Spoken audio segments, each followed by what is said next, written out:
was like growing up with this character. Hey, he's too edgy. Also, That's why we need. I brought my child Riddle along, so he's here to observe. And if he says anything that he doesn't like, it's off with your head.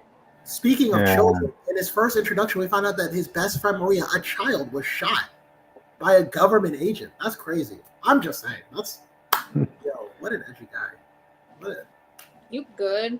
And that's why you needed John Wick to be voicing this character, Jake. There you go. I would take Hayden Christensen over John Wick any day for I don't even like him as Anakin. Can my phone load? Can my phone load, please? Well, we shall see. We shall see. The movie 3 trailer allegedly comes out. Honestly, I don't think it's coming out. I gave up hope. I think it's just the movie's gonna come out. People are gonna watch it. I don't think they believe I don't want it. I don't want to be honest. At this point, you took too long. I don't even want it. I don't even want to see it. Mm-hmm. But it is. Hey, audience. What are you all doing on a Monday night? Your mama. Just kidding. Nah. What am I doing? Well, I'm writing a cover letter, and then I'm also doing guitar stuff, Yeah. Also, I was looking at Genshin on my phone. You will not know unless you bother me enough online. Yeah. I'm just helping my connection is ass, so if I start cutting out, let me know so I can switch over to my hotspot. Yep, and I'm just helping myself to some homemade grape iced tea that I grew from my own backyard, and a tray of strawberries I grew in my backyard as well, audience. And that's his dinner. Go green. Yeah, go green, audience. Eat healthy. Yeah. Also, audience, just to let you know, if you're going to Minneapolis in September, at the end of September, and going to a very specific X-Men con, you will see me there. This will be my first time in Minneapolis, so I gotta rep the boys. AKA my Quebecians, my Quebecers. Whoa, thanks, Witch, for noticing the audience is here. Hey, guys. I know. Unlike y'all, I can actually notice when people are here. Thank you. But, yes, it is us. That's people who introduce themselves at this time. Yep. What? Gotcha. Don't we usually introduce ourselves in the Pacific order? Yeah. All right. Well, let's go ahead. Okay. Welcome to Comic Fanatic Live. You're here with me, Cryptid Zeker 415. Intros are hard. I'm just eating strawberries. Go ahead.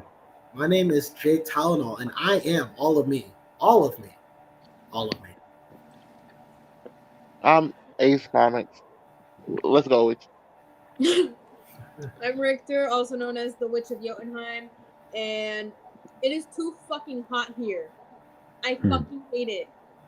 Let me just live my truth. I can't live my truth if it's over 100 degrees in June. I mean, right now it's 94, but it's still hot as hell. Together, we form the Fanatics, and we talk about the news and reviews of a week ago. So if we have time, maybe this week, but of the past week. We also have socials, so we do. Yeah. I think. Do you remember them?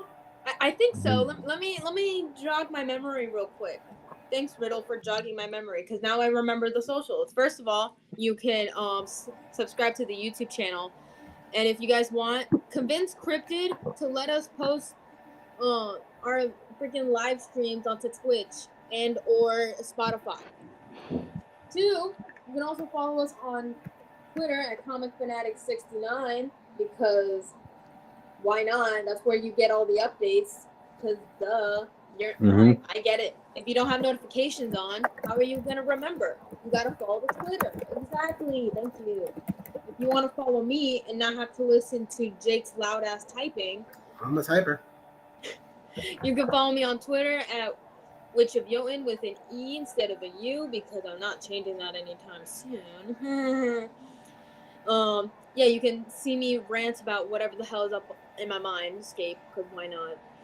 You can also follow me on Instagram and TikTok at witch_of_Jotunheim. I do post things on there. I actually need to post stuff on Instagram. So stay tuned for a Wild Child piece, because I do got that.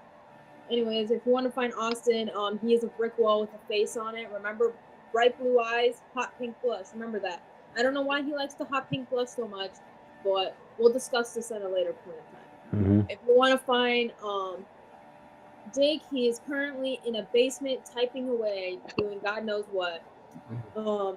Yeah, and if you want to find Cryptid, he is currently not reading Ultimates #1. Sucker. I blame shipping and handling for You that. could have just read it online. You could have been like, "Hey, Witch, send me I'm the link to old that school comic like books that. that you use." I'm old school like that, Witch. Okay, I like reading physical comics too, but even I know, I'm not going to be able to go to my local comic shop for another week. Let me read my comics online so I can still talk about them on Monday. Bitch, you can just read it online. Shit, I'll send you the website right now. Damn. Yeah. No fucking excuse. Anyways, yeah, that's it. Cool. So anyway, let's get right to it, guys.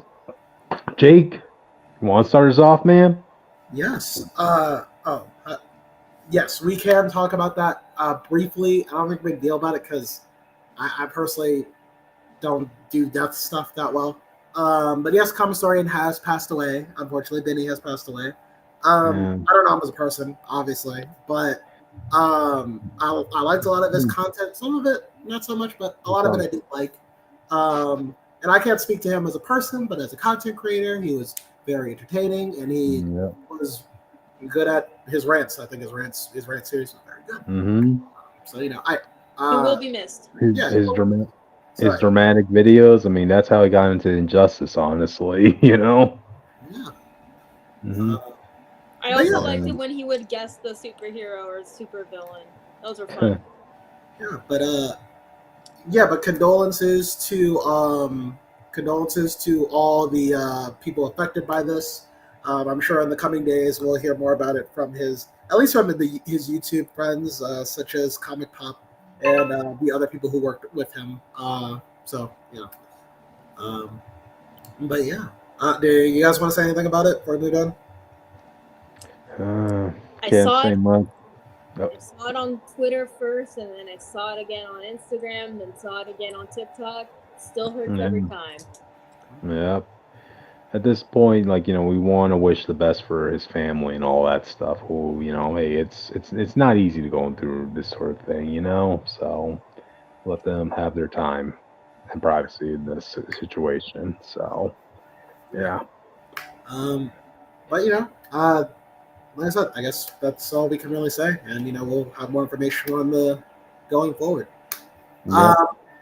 With that said, starting off with a review for My Adventures of Superman, episode 4.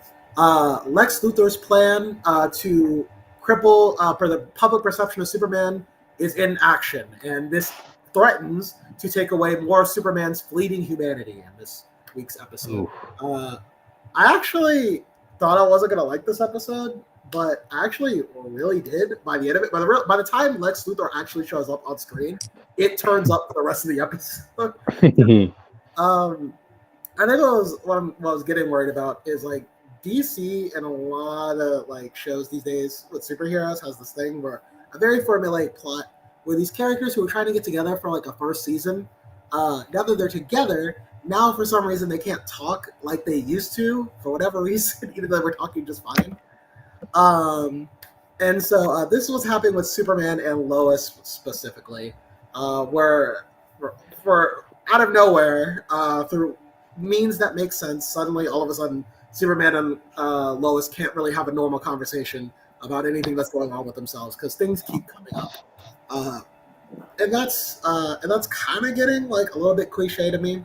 But the things I did like about this, well, at first it took me a minute. I did like Lois and her dad's relationship because that was a big focus for the B plot, or I guess the A plot technically. But Lois and her dad's relationship, you see her when she was a child growing up with him. We also find out that in this timeline, the race that Lois Lane is Korean, because she has a Korean name, which I don't remember. Okay. Yeah. Yeah. So because the show never tells you what race she is, but but her father spells out her Korean name, which I'm sorry I can't remember, but I can. Just text it to me. I could probably figure it out. Okay. But yeah, we see Lois having to learn from her father to lay off the land and how, but her constantly moving from place to place to avoid her father's enemies or for work is driving a wedge between them over time. Meanwhile, something I really enjoyed more so than anything was Clark and Jimmy's relationship because it was like surprisingly wholesome. It's something that the series doesn't focus a lot on because a lot of it is Clark and Lois, and Jimmy was like kind of a third wheel in the first season. But in this episode, they kind of hammer home that yes, these guys are like great friends. They remind you of that really well, and how like Clark talks about like Jimmy, like if it wasn't for you, I wouldn't even know if I could even be a normal person. Like you make me feel having a friend, a casual friend, you know.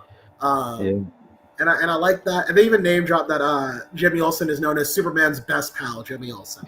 You give him a watch in the form of like a ring box, Jake? We're not there yet. But it's when you get to like, I think 1/3, 4/4 of the episode away. I started feeling really bad for Clark because he just has like the shittiest day out of nowhere. Like they're just like a series of shitty things happen to him, basically. Starting with Lex Luthor, who makes a great entrance. There's a scene of him debating Superman. He basically lures Jimmy into a position where he debates Jimmy into showing why Superman is a problem for the Earth. Basically, hey, I support my boy Clark. I know Clark's a good man and everything, but like I'm sorry, Lex says some pretty good points. Because Jimmy says, like, yeah, we choose Superman because he has all this power and he chooses to do good things with it. And Lex's argument is like, oh, that's an interesting word you said, choose. So what happens when there's a war? What does Superman choose to do? Who does he choose to side with? What if it isn't us? What if it isn't America? What do we do? You know, it's almost like this Superman should have a catchphrase of what country he aligns with, right? You know, everyone wants to elect a stupid country, man. It will give places like Metropolis a little bit more comfort if he has a slogan with the country he represents in it. You know, Captain America, he's Superman, and not even Captain America will do that all the time. He's Superman, but that's what goes further. It's like Lex is, and then Jimmy's like, well, no, Superman only fights bad guys, and Lex is like, well, who's he decide who's a bad guy? How does he just know? Well, like, does he have any like moral ethics that we should know about? Like, you know what I mean? Like, what if there's someone who actually is doing good and Superman steps in and does the wrong thing? You know what I mean? You can't stop him. Everything, every other corporation has tried has failed. Nothing can beat him. So like, are we supposed to just roll over when he eventually turns on us? If he does, everyone's like, yeah, that's a good point. And Jimmy can't defend it. And then like, Jimmy, Lex is like, you know what? Just like maybe Superman should just go home and leave everything for the Earthlings. And then Jimmy's like, so are you saying that Earth is only for Earthlings? And then Lex is like, Earth is for Earthlings. It's Earth. Okay, get out of here. But so Jimmy just absolutely gets thrashed in this debate, and it gives Lex like the sense of presence. What I love about this is Lex doesn't have any real beef with Superman. He's just doing this because he wants to get like higher up in his career. Basically. Because at the end of the episode, we find out that this is all to set up Task Force X and present them to the public. Because before they were a shadow government, shadow agency, but now he's like, well, listen, like Superman was here, he caused a big mess, he destroyed a lot of our top equipment because he was fighting a villain and everything got destroyed in the process. We need to pool our resources together with all the top leading scientists and military industrial people of the world and make weapons that can kill Superman. So now Task Force X has funding from the Pentagon, even people like Hank Henshaw, and Toyman as well is also joining in as well. So the whole world is like the government is on Task Force X side now. So, and poor Clark, man, like this is also when he finds out that the only reason Lex was able to do this was because Jimmy gave him words of encouragement to do it. He's just kind of, and also Lois keeps like blowing him off, and he's also keeps getting insecure about how Lois sees him because like Lois is where she only sees him as Superman, basically. So at this point, he's just down on his luck, and I'm actually interested in the next episode because now he's like, you know what, I can't do this anymore. I need to call my cousin because he's going to talk to Lois about it. but now he did it without telling anyone. He called in Kara Zor-El, and he's going to beat her basically. Yeah. That I wanted to. That's why I was waiting to read Tevia's comment. I am curious about Supergirl looking like Android 18 in the next episode. Wait, I didn't think that was Supergirl. Like when I saw that picture popping up, and I was like thinking, wait, is that Dragon Ball Super's next animation style or something like that? No, they're very anime inspired, this show. So like sometimes it just rip things off, which is like if that's a problem for you, I understand. If it's not, I understand. But I'm actually really interested in. I wasn't before, like I was just curious, but now I'm actually very interested to see where they do with Kara Zor-El. And I'm actually interested to see how this season goes, because like I hope they take a little bit of a risk and maybe not put the band-aid on Superman's friendships right away. I kind of hope at the end of the season, because the way they set up Lois, I'm kind of interested to see if like maybe for a little bit they're not together. Maybe just Clark can't just like maybe Clark just doesn't see himself like being with Lois for a little bit, and I think that would be kind of cool. And I also, like I said, I want to see what Kara's perspective on humanity is, because, Kara Zor-El is usually like a Supergirl. They kind of play up her anger in some comics. I know a comic run they played up that she's more angrier, but she's still like trying to be normal. So I am curious about that. And we're also getting another Kryptonian coming to Earth at some point. I think it's supposed to be Zod, but we'll see. But yeah, this episode really turned this season around for me. I was kind of like going like, but now it's coming back. I really like this one. So. Okay. It sounds like it's going to be hitting some serious tonal shifts in the next couple episodes. Yeah.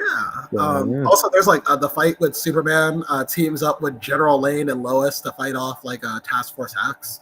And they play like metal music in the background. I actually really liked it. It was really fun to listen to. Yeah. So, but yeah, like that. I'll watch the show. Nice. Alrighty then. Any other thoughts on this before we move on? No. Okay. Alrighty then. Let's move on to the next topic. Jake, you want to do this one again? Oh, hi. I didn't see you guys there. Let me talk about my next topic. I wanted to bring this up not because of the show in particular, but this is just an example of like why I don't care about behind the scenes drama. And everyone can weigh their thoughts in on this, but I just wanted to go first. So the Disney show Acolyte came out. The first 2 episodes. Before the show even came out, it was review bombed, essentially by the audience score on Rotten Tomatoes, presumably because of something dumb that the director said. I think Austin followed this drama a little bit more than I did, so I don't really know what it is. Austin? Austin, are you here?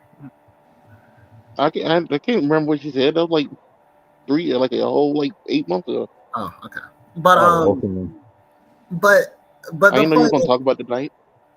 But the point is, I think this is like a perfect example of like why it's not just with Acolyte. I think like the reactions to the first 2 episodes is the reason why I just don't care as much about what directors say. The way I see it, directors are people. They're just as dumb as everyone else. Should they say things online that they shouldn't be saying? Probably not. But the fact is, chances are they are. There's just the world we live in. But I don't really care. I don't know this person personally. I don't really see their thought process every day. The only thing I care about at the end of the day is the entertainment that you're providing right now. Now, if it's something like you're organizing hate mobs or something, like then we gotta talk. Like something that's like causes physical harm. But I do know when this episode came out, it was like vehemently hated on. Presumably specifically because not even good criticism. There were good criticisms of Acolyte, mind you, but a lot of the ones that were surrounding those good criticisms was stuff that just like didn't make sense. Like people were making fun of a scene where there was fire in space, because obviously fire doesn't exist in space. The problem is, Star Wars fans should know that fire has been in space since George Lucas's first movie. Basically, it's his first Star Wars movie. I'm pretty sure I saw some sparks of fire when the Death Star blew up. When it wasn't there, yeah, it was a giant explosion in space. There was also a complaint about. I remember someone was complaining about this. I can't go into the show because I know you didn't watch it. So I'm just gonna do some of the criticisms that like I know that's just generalized. Earlier in the episode, they talked about how the Jedi at this time period do not take out their lightsabers unless if they intend to kill somebody, which is great. It's like a samurai thing, right? And then someone was complaining that like, but like later in the episode, this creates a plot hole because later in the episode, someone takes their lightsaber out to light up a cave. I'm like, yeah, because they're talking about in a fight. That's what the scene was implying. If you watch the episode in context, they're saying like in a fight, you don't take your lightsaber out unless you want to kill somebody. Not that you can't use it for other things. It's a tool. And there's just like a series of criticisms that are like that. And in my opinion, I feel like this is just a culmination of years of like Star Wars tubers who are either jaded by Star Wars or monetarily gaining from hating Disney Star Wars. To the point where now it's just like, if Disney doesn't do anything that panders to nostalgia, Star Wars fans just hate it because they hate Disney, not because the show's actually doing something inherently wrong, essentially. And like I said, I think this is just a culmination of things that, like, reasons why I just feel like in a better world, people wouldn't care as much about the behind the scenes stuff. I mean, like, you had a guy who was saying like the show. There was someone on Twitter, and I have some of the tweets like on my phone somewhere because I just want to have like evidence this happened. There was like a guy on Twitter who was saying like the show would be better if the women were all like half naked, essentially. Basically, I was like, he wants a slave Leia is what you're telling me. Yeah, like the outfits he photoshopped these women in, we're just like, what is this? What are we doing? Basically, and like I said, I want to reiterate, not every criticism against the show is bad. There's some like actually substantive narrative criticisms that I can see, even though I like the show. But then you also have people who would say things like this. Here's a tweet. The Acolyte is a queer Marxist vandalization of the myth of Star Wars. In the Acolyte, the Force is a metaphor for cultural hegemonic power. The Jedi are metaphors for cisgender white oppressors who hoard the power for themselves. Yes, it is really obnoxious and stupid. If you watch at least the first, I can't speak to the rest of the show. Watch the first 2 episodes of the series. There is no reference of like gender or identity or like anything else in the show at all. It's just the characters being themselves. They don't talk about how diverse they are. They don't point to it. There's no obvious like the white guy is bad. It just is what it is. And that's basically. There's another tweet where people were digging up what an actor said about another movie she did and saying that she's racist against white people, when what she was saying was the movie that was made was intended to make white people uncomfortable because it's talking about a social issue. But it has nothing to do with the show that people are watching now. But people hold that to her, essentially. It's like stuff like this where it just makes me hate how the internet consumes media. Like, I feel like people as a whole just need to stop looking so deep into things and just watch the movie first, our show. That's just what I wanted to say. I don't know about the rest of you guys if you had any thoughts on it. Gotcha. I don't care about other people's opinion. I don't have to go look it up. Yeah, I'm not too invested in Star Wars, so yeah, I can't really speak much on this issue. It's not just Star Wars. It's like whenever we cover topics about other stuff, and like I said, we want to cover it. I don't care.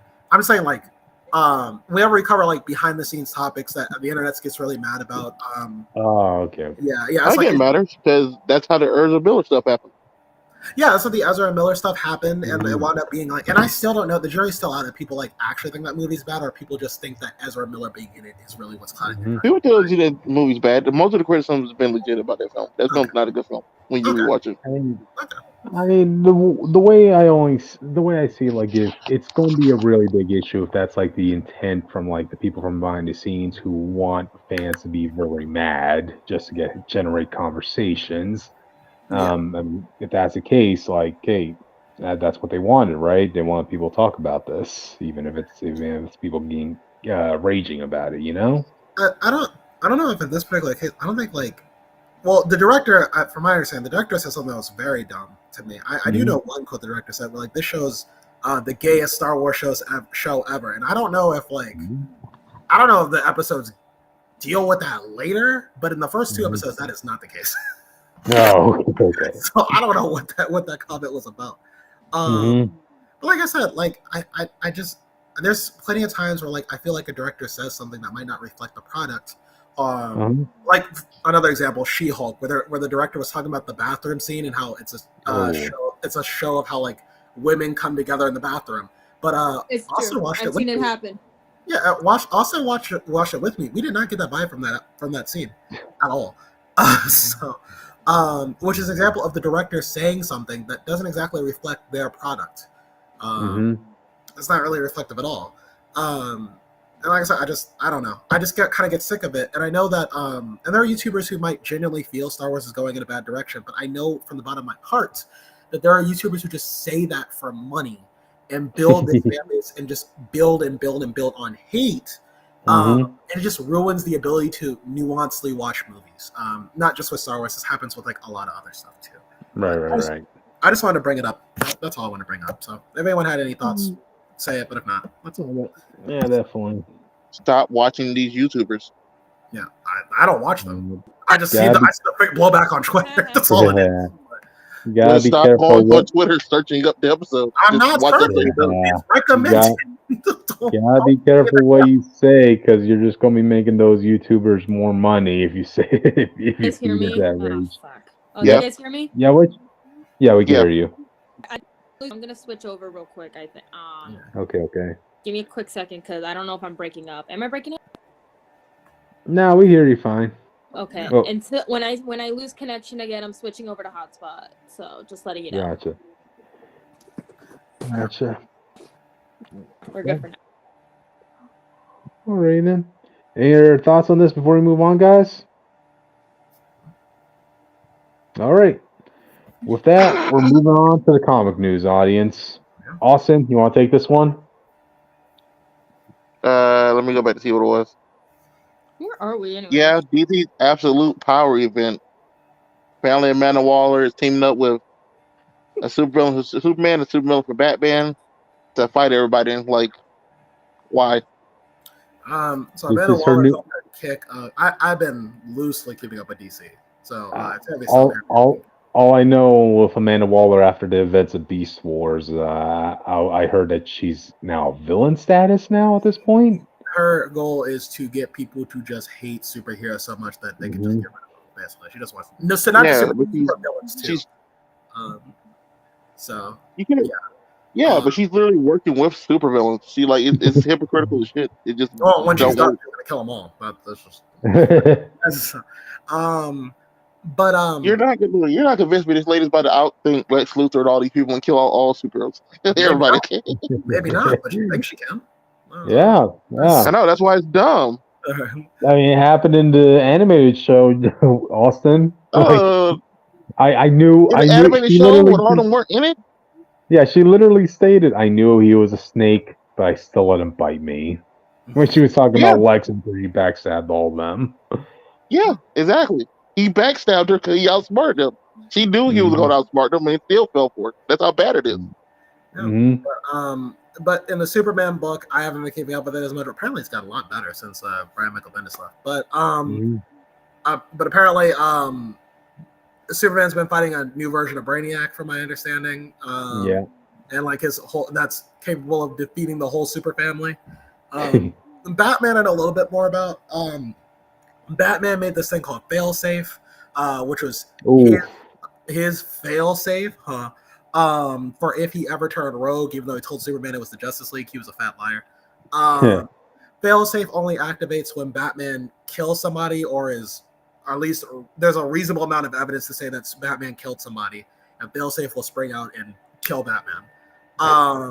But then that got a bit complicated because Batman had a split personality called Zur-En-Arrh from his training days that kind of manifested, and then that took over.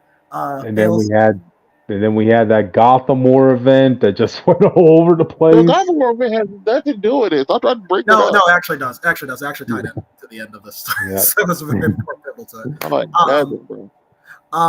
But Zur-En-Arrh eventually takes over, and then takes over Failsafe and impersonates himself as Batman. And somehow Superman can't put that together. I don't know why. That's what it is. And so, but Zur-En-Arrh fights Batman and the family, but through an admittedly clever tactic, Batman is able to outsmart Zur-En-Arrh into getting Failsafe to kill him. So I don't know what's going on with Failsafe, though. I don't know how Failsafe is on Amanda Waller's side. I kind of forgot. Someone explained that, but yeah. So these are the strong. So Failsafe, by the way, just so you know, is strong enough to take on the entire Justice League, Batman included. To the point where Batman and Superman were just laid out by this guy, and Batman was like, "Clark, are you okay? I'm so sorry." So that's kind of a problem. So yeah, Amanda Waller has two of the strongest current villains for the world's finest on her side. So. Gotcha. And by the looks of this trailer, it seems like we're going to have quite a few heroes depowered in this event, right? I'm not sure about that. Like I said, I've loosely kept up with this. I just have enough to string it together. But, yeah. So I'm not If sure. only we had a DC guy in the group, right? I thought the poster was interesting enough. So we don't have a DC guy. We had one. His name was Phil. He was from Philly. Okay, well, Philly ain't here right now, so he's currently fighting laser dolphins in Guam. Okay. Yeah. That's what Philly is doing, audience. That's what Philly has been doing. That's why he has not been on the podcast ever. I might look into it. I heard, like I said, I heard the Superman book was actually like surprisingly getting a lot better than it was when I last left off of it. So maybe I'll pick it up again. And the Batman stuff, I was keeping up with the Batman stuff because I was found it like, how does Batman beat his own paranoia? So I thought that was kind of interesting. So I kept up with it, like, but not. I didn't actually read it. Just kept up with like the gist of the story. So yeah, I might see how they all come together and how are they going to beat these two unstoppable villains. So yeah. Yeah, it's been a while since we read a DC event anyway, so yeah, let's go for it. Any thoughts, Austin, before we move on? Not really. Okay. Well, hopefully you'll have thoughts for the next topic, because I'm announcing this one. Avengers Assembled by Steve Orlando announced. This is going to be a mini-series. What else is new? Everything's a mini-series, Cryptid. Yep. Everything is. This is a team that's going to be led by Captain America, Steve Rogers. It's going to have members consisting of Hercules, Hawkeye. Storm. No, this is not. Storm's not going to be in here. She's going to be in the Avengers. They're like, Storm's going to be a part of the Avengers and not have Storm. Yeah, in the Avengers book, not an Avengers Assemble. Yeah. Well, we got Living Lightning, so I got something. Yeah, I mean, I'm glad we got to see Living Lightning back. I mean, they really dropped the ball when they got rid of that whole no surrender and no road home storylines, because Living Lightning was an MVP in that book. Same as Hercules. He made a cameo in the Aaron Fisher miniseries, which you would have known that if you actually read it. I will never read anything with that guy in it. But well, I also scared the shit out of myself because of a spoon. So Yep. Oh, Julia, what's her name from the Power Pack? She's here. Julia. Yep. We have Night Thrasher, and I think there was one person. Oh, Quicksilver is going to be in this book too. Of course, because they're not going to allow him to be in any X-Men stuff, unlike Wanda. Yeah. Probably would show up for the next movie. Yeah. So this is going to be coming we do off. get a Quicksilver thing in X-Men 700, so I'll keep you posted on that. Cool. And plus this is Steve Orlando, who recently did some work with Scarlet Witch. So of course you're going to have somebody. I mean, we're getting another Wanda book, so Yeah, there's that. So yeah, this is going to be coming out of the events of Blood Hunt. I'm pretty sure that Marvel originally wanted Jed MacKay to write this book, but then Jed MacKay is like, I already have so many books writing at the moment between this event, between tie-ins, between my own books. Like, no, give it to somebody else. I am not John Byrne, okay? And not even John Byrne wanted to write two books, nonetheless 20 million. Yeah, exactly. I mean, also, I hate John Byrne. There you go. And I mean, you gotta understand, like, it's a lot of work to be the main writer of an event series. I know a lot of people don't look too fondly on events, but hey, you have your main story. You have to collaborate with other writers who are going to be writing tie-ins to your main story. In the defense of Blood Hunt, this is actually one of the best events that's been coming out since Empire, in my personal opinion. I love Empire. It has been surprising. It has been surprising, I'll say that. But yeah, there's also something else I kind of want to add to this discussion. I'm kind of finding this a little ironic that we're having mini-series Avengers books, right? But with Captain America, Steve Rogers leading the team. Yet you have the main Avengers book, with Captain America Sam Wilson, and he's not the leader of the team. Sometimes Okay. you don't want. Sometimes you don't want to be a leader of a team. Is that a crime? Yeah, Sometimes I'm you just don't want to be the leader. Sometimes you want someone else to take over so that you can take a breather. Is that a crime? yeah, I'm just He didn't make yeah, the team. That's all it is. that's why I'm just a little curious, at the situation. Captain America is now having he was just out of Uncanny Avengers, he was a leader of that team, and now you have this other spin-off Avengers book where he's a leader again, apparently. Keep in mind, what the fuck is Steve doing during Blood Hunt? Like, damn, Sam got to do all the fucking work, man. He was is literally in the book literally leading. he is fighting vampire Nazis, which Zombies? There's no zombies in this no, fucking book. I meant Get vampire your facts straight, get your Nazis. bullshit right. Vampire Nazis, which come on. Yeah. Anyways, So it turns out the other thing we learned about this book is it is going to include Red Skull's daughter Sin. Apparently, she's going to be up to some shenanigans. So yeah, shenanigans is not the word I would use for a Nazi. a Nazi wannabe.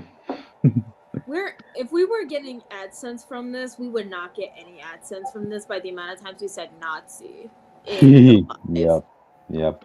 Oh, also, Shang-Chi's going to be on this team. Woo! Because why not? I don't even know what that guy's doing anymore. Martial art boys. He was literally on the supervillain team thing the last time he showed up. Yeah.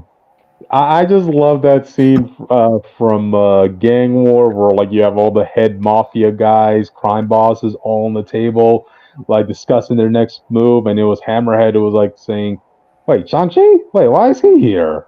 Oh, he's a villain? Whatever, okay." Why not? He's not even a villain in New York. He shouldn't have been there at all. Yeah. But yeah. I'm gonna be picking this book up, yes, because one, Captain America, two, Hercules, and hey, Living Lightning. You have two characters from the LGBT community who are not defined by their diversity status who are on this book. Well, damn well they will be. Red Temperance says this is like Carol's first time leading a team since A-Force. Let her have this. Shake my head. Yeah, Cryptid. Let her have something. Shit. Oh, well, let Sam have something, which he doesn't have a book anymore. Come on. What if they're co-leaders? Ooh. Co-leaders. Wait, who? Like I said, not everyone wants to lead a team of superheroes to go who you got? Who you guys? Wait, who you mean by co-leaders? I mean, Carol and Sam? Carol and Sam. They just share leadership. They don't like that. No. Carol is a full-on leader of that team. Oh, okay. I'm just saying. I'm reading the Avengers book, guys. Come on, Well, Just trying to justify the Avengers having. are kind of boring compared to all the other fucking teams.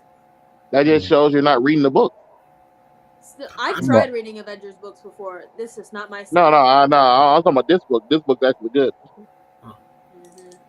I'm not gonna talk about the last few books that were terrible. Reasons to read the recent Avengers book because I'm not buying this book. I'll read it. I'm not. They most likely put Carol as the leader to justify them putting her in the top 10 of leaders on that fucking. Remember the YouTube video that came out, like top 10 leaders of Marvel, and she was number 3 or something. Oh wow. As long as I think she was above Steve in one of those in that poll. As long as James McDonald Hudson was not on that list, I don't care who you put on that fucking list. Okay, Red Temperance is saying, I can live with co-leaders, but also, if you want Sam as leader, the 2016 stuff is great. 2016. The one by Nick Spencer? Oh, yeah, it had some good moments. But, yeah. Wait, no, before more, yep, I was right. At Marvel's top 10 leaders, that list they put out in 2019, she is what? On this list, she is 2 behind Captain America, I believe. What? Okay, please tell me Cap's number 1 on that list. No, he's number 3. Oh, damn. All right. Well, he's number 4, actually. They got him behind Iron Man, sadly. This Marvel's official list, by the way. This is Marvel's official list. And number 2 is Reed Richards, which is kind of true, I guess. They do different things, though, to be fair. I wouldn't say he's better than Steve. Like, Steve would handle more situations. Number 1 is Professor X, and that's a lie. Yeah. Okay, I really want to see how long ago this list was made. Like, if you have It was Professor X. 2019. Wow. Certain recent events that transpired this week in comics might test Correct. I was wrong. Let's hold on. That was CBR. In Marvels.com official list, Carol's number 1 and Steve's number 2. It's that bad. Get the beep out Carol's of number here. 1, Steve's number 2, Professor X number 3, Nick Fury number 4, The Wasp number 5. Cryptid, I did not hear you. Just self-censor yourself. Bullshit. That guy, bro. Well, Captain America, I want to have some class, all right? Class? Yeah, so you? I think this is Marvel trying to justify having her number 1, despite her never really having any real good leadership moments before that list came out. Character that can't even lead her own book without going to her number 1 every year. According to Red Temperance, Carol is a good leader. I swear, if she's not written by Britt Bendis, she's straight up iconic. I'm not saying she's not a good leader, but saying she's better than Steve is just weird. Is all I'm saying. Exactly. You know. You know who's the best leader though? Is it gonna be somebody from Alpha Flight? Are you going to say somebody from Alpha Flight, which... It's not Storm. Who? It's Heather McNeil Hudson, a.k.a. Vindicator from Alpha Flight, bitch. I knew you were going to say somebody from Alpha Flight. Hey, she was a great fucking leader. She's way better than her fuck-ass husband. Oh my god, he's the worst. Anyways, justice for Heather. She did not deserve all that bullshit. Anyways, let's move on. All right. With that, we're on to the comic reviews. And we're already there. Yep. It was a short week, which of topics. So, Austin, you want to do this one? Sure. Avengers Twilight number 6. Finally. I would say finally. This book should have been 10 issues. I think this book should have been 10 issues. Exactly. Like, this felt like not even 10, maybe one more issue. I'll give it 8. Even 8.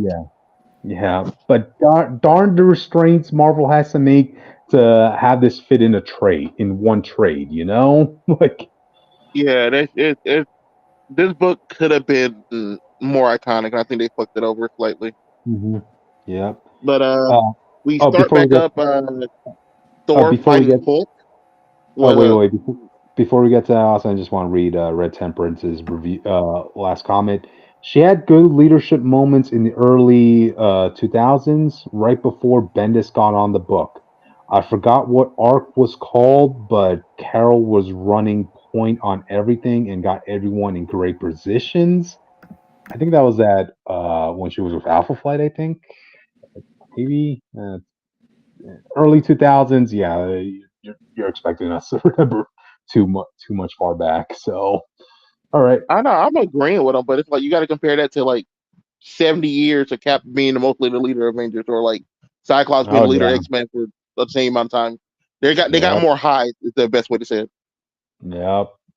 Cap has been in a lot of wars, so yeah. All right. So, go ahead, Austin. We start back off with Thor versus Hulk because the last bomb they released was the H bomb, apparently. Yep. Bro, I don't like Hulk's design. Like I get they're controlling him, but I don't like the lights and stuff. I don't think it looks good. Yeah, they just had. It's hard to give like a distinct flavor because like how many more designs can you keep giving to Hulk? You know? Yeah, but if you look at the panel where like he's fighting in the background while Steve and Red and Skull are fighting, he looks like a monkey, and I don't appreciate that. Like the second middle panel, like it's like the second panel of the book. Yeah, I see that. Yeah. Yeah, with the shaved head. He looks like a big gorilla, and it's like, bro, what's going on? He looks like Scar King, Dick. It's really bad. Well, Army wanted a weapon, not a looker. So, yeah. Yeah. So he's not the Scar King. He's the Fraud King. Gotcha. But Yeah, we go back. You know, Cap and Red Hulk. Well, I would say Red Hulk. Cap and Red Yeah. Skull still fighting. I won't go over some of their dollar. I'll go some of their dollar when we get down into it. But I don't want to start it off here. They're basically just Red Skull talking shit. It's kind of funny. Mm-hmm. That's all he does the whole fight. Just talk bad to Captain America. Yeah, it's specifically about the country and this and that. Like, Yeah. hey, do you think it was that hard to convince your military to accept a way to control the Hulk and this and that? That's why you need to summon the I gotta get punched by the Hulk Club. I Mhm. don't remember how many members there are of it, but I remember that both Sasquatch and Colossus are in that. Oh God, this is Avengers, not Alpha Flight Witch. Okay, Hey, continue on, hey, Austin. you brought up the Hulk and someone getting punched. I had to bring up that club. All That's right, an so important continue on, club. Austin. Not too many people can Well, spell and learn no from the one Hulk. said punch before you said it. Mm-hmm. All We right. don't But talk about Carol's the Alpha Flight stuff, Red Temperance. the main emotional beats of this is come from Iron Man. His son's James, right? James Rhodes. I Jimmy. mean James Stark. I believe They're calling him Jimmy. that's kind of gross. Jimmy boy. Anyway, the main crux of this book is about Stark trying to connect to his son and convince him. You know, bro, come on now. This guy's a Nazi. Like, come on, bro. Common sense. But but really during their arguments, because Mhm. because Iron Man just trying to convince him, you know, me and your mom loved you. Like we didn't abandon you. You know, we potentially died. Yeah. But you act like we just threw you to the curb and ran off somewhere. Hmm. But he's drunk so much Red Skull Kool-Aid. What you putting in Kool-Aid, bro? Crack. He's too far up this man. Hmm. But for some reason, so we get a flashback with Wasp, and you find out that I believe Iron Man shrunk her and put her in the ring and sent the ring to his son. Yeah, that was like out of nowhere, man. Like in this last Yeah, it's issue. random, and it's like, why he wasn't even, I couldn't even buy him accepting it based on how he acted. You know what I mean? At the time? Yeah. Like I tried looking back at the previous issues, like, wait, when was this ring relevant? Wait, was James carrying this ring this whole time? Like Yeah, it just there's didn't sit not a up. point where this ring seemed to be important. And then Yeah. suddenly, like, oh, the Wasp we thought was dead the whole time, we just shrunk down, like, into the microverse of the ring. Hmm. But she has a pretty cool design. It's all black version of her classic suit. Yeah. Really? Yep. I mean, I'm glad they got a chance to bring her in, like, hey, if this is going to be a story about like the main goal, the main Avengers, hey, come on, you gotta bring in Wasp or Black Widow, one of those two, you know? Yeah, Watson, Ant Man really are the two that get the most disrespect out of the original Avengers. Either they're not in the books at all or mentioned, Mhm. or you already know Hank's situation. Gotcha. Everyone Um, fused where they should go. yep. Red But, Temperance is asking, Jimmy is Janet's kid, right? Yeah, Jimmy is the son of the Wasp and Iron yeah. Man in this universe, and he's also James saying, Jimmy Stark, named after James Rhodes. yep, and he's all said, I haven't kept up with that book. LOL. When it comes out in trade, it's going to be a better trade read. I would definitely recommend it. This is Marvel's version of Kingdom Come, and the ending may have been shaky, but it was overall a great run. Yeah, So yeah, yeah. It's a few issues short of being that masterpiece it could have been, but I'll still say it's yep, a great book. yep, The colors and artwork is still like stunning. I need to do more Bridger stuff, really. yep, yep. But she turns giant. She grabs her son, and Steve is shocked. He looks back, Jan. And Yeah. I just thought it was funny. But Red Skull immediately shoots her in the side. It's like, God damn, bro, she just got here. Mm. For She's real, let her injured. like chill out for 10 minutes. She gets injured, but she's not bleeding. You, hey, So you it's like, expect So a, she got grazed. Okay, you bullshit. you expect a Nazi to show mercy to a lady witch? No, because all Nazis should be dead. Mm-hmm. yeah. Hulk and Thor are still fighting. They're fighting through cities. They're like, Dude, you remember the What that If episode where Carol and Thor knocked each other through countries and stuff? They're doing that. well, no, they're specifically doing it on the United States states. Like they're fighting Good. in. Minneapolis. They're fighting in New York. They're fighting For in Texas, New Arizona. Mexico, Phoenix. Arizona, which they've had their fight in your state. Get the fuck out. Man, dude, It's Arizona too hot seems to, here. It is too dude. hot here to be fighting supervillains. Which Go it seems like, to fucking Oregon or Wisconsin. I don't think they're doing which anything in Ohio. it seems like Arizona is a hotspot now with Marvel. You have Yeah. Joaquin that's from Arizona. You have Deadpool's daughter and her family that are living in Arizona. And look at here, you have Thor and Hulk fighting in Arizona. Man, Go like, go to fucking Wisconsin. They're not doing anything there.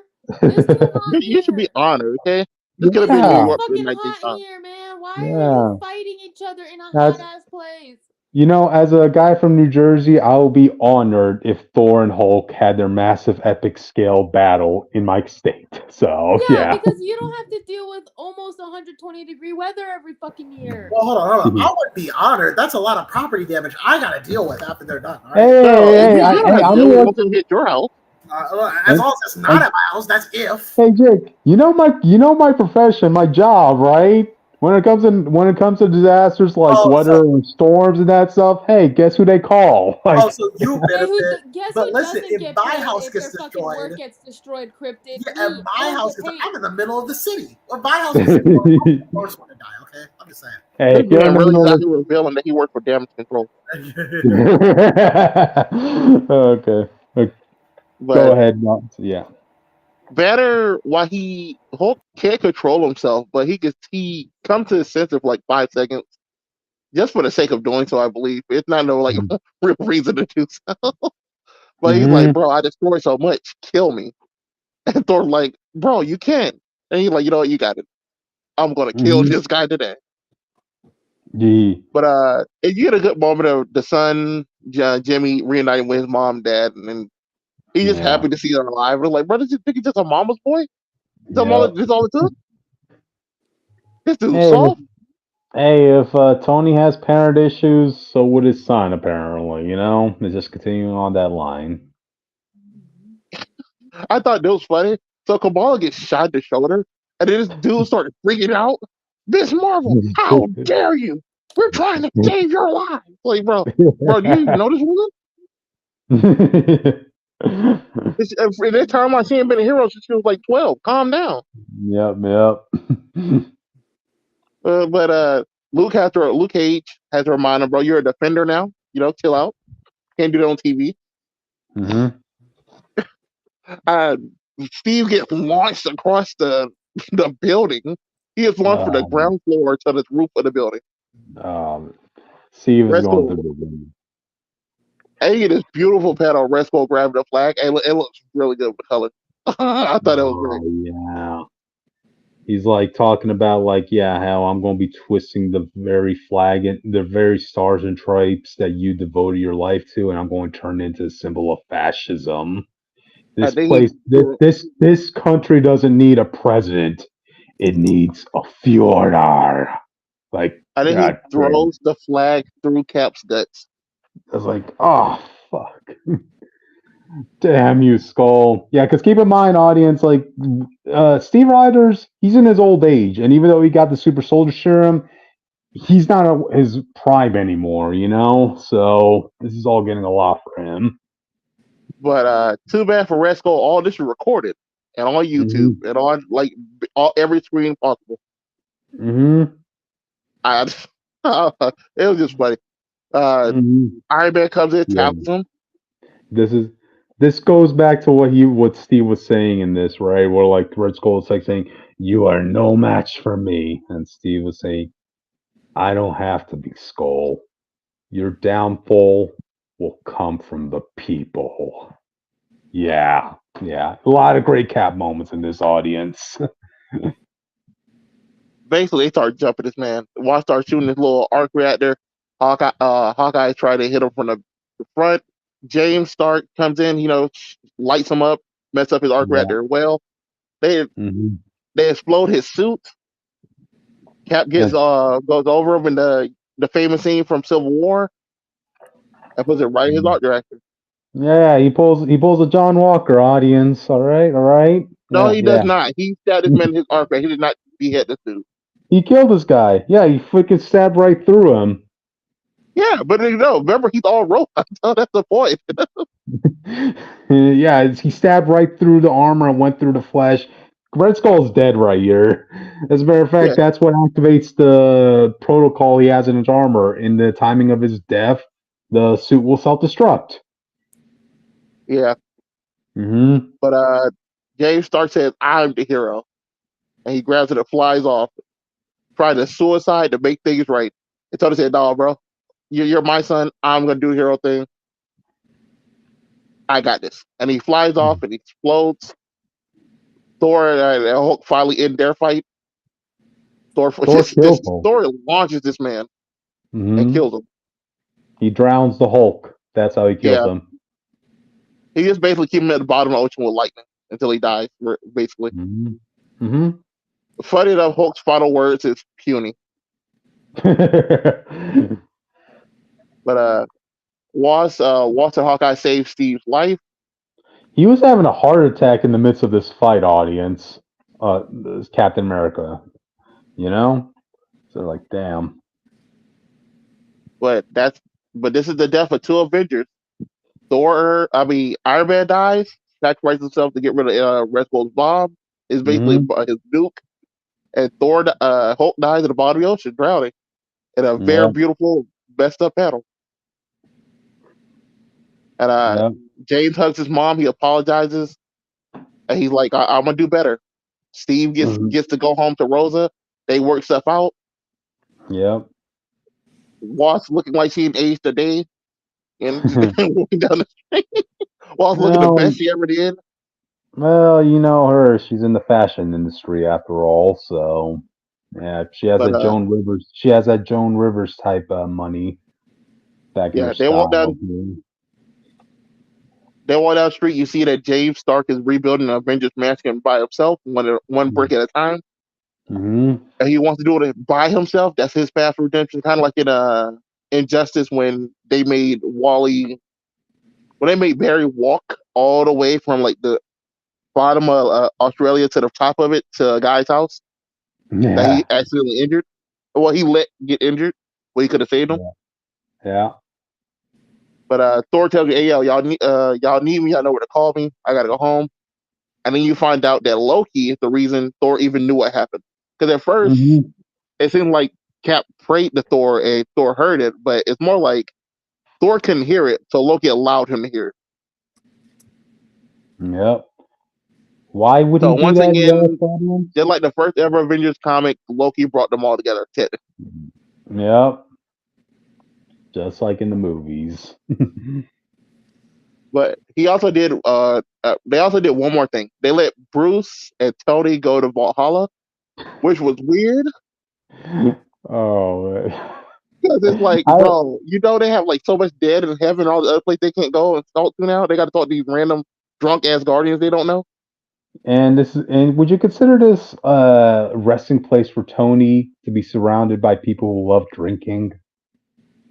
Well, now it won't hurt him, so I assume so. But for Banner, no, this is like his worst nightmare. He won't get along with none of these people.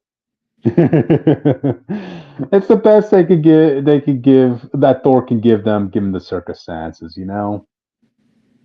But the book basically is with Kamala and Hawkeye and all them trying to help James rebuild Hmm. the Avengers Mansion for the Avengers for a new age, and that's how the book ends. Yeah. A lot of people were mad. They're like, "Nah, bro, James gotta go to jail. This is crazy." It was a rushed ending. We have to acknowledge that. Likely, there's going to be a sequel series to this. I mean, it has positive feedback for the most part. You know, a lot of Yeah, people we'll seem to have to like see. it. Yep. And here's one thing I want to bring up about this book, right? In relation to Cap, I like the way that they delved into topical situations that were happening in here, right? Like, I don't normally like to bring these terms up, like Democrat, Republican, or social justice warrior, or conservative, right wing, left wing, or whatever. But I will say, if there's like something you as a reader feel like is not going good within the country, you'll find that touched upon in here because it goes into all sides. Like whether you feel like the tarnishing of icons that were once celebrated is horrible, or over policing or fake news, or the president is just a figurehead listening to his staff. Inaction is problematic. This and that. It's all in this book. It's really Chip Zdarsky's way of giving everybody a voice. It's something that he even did in Spider-Man Life Story when it came to Captain America, where the country wanted him to respond to what happened in what's going on in Vietnam. You have one side that wants him to go support our troops, but then you have the other side that wants him to go stop the war, this and that. This is the way you should handle politics in modern time, by giving everybody a voice. It's a topic that you have to. It's a concept you have to thread the needle in, audience. Very thin needle. Thin. Yeah, thin needle, man. I mean, hey, do you believe that there's some stories in the past, Jake, that can't work in today? Yes. Yes, exactly. Same thing There with are Cap. too many. There's same thing with Cap. Just eradicate Like like you guys know, I love the whole Secret Empire event.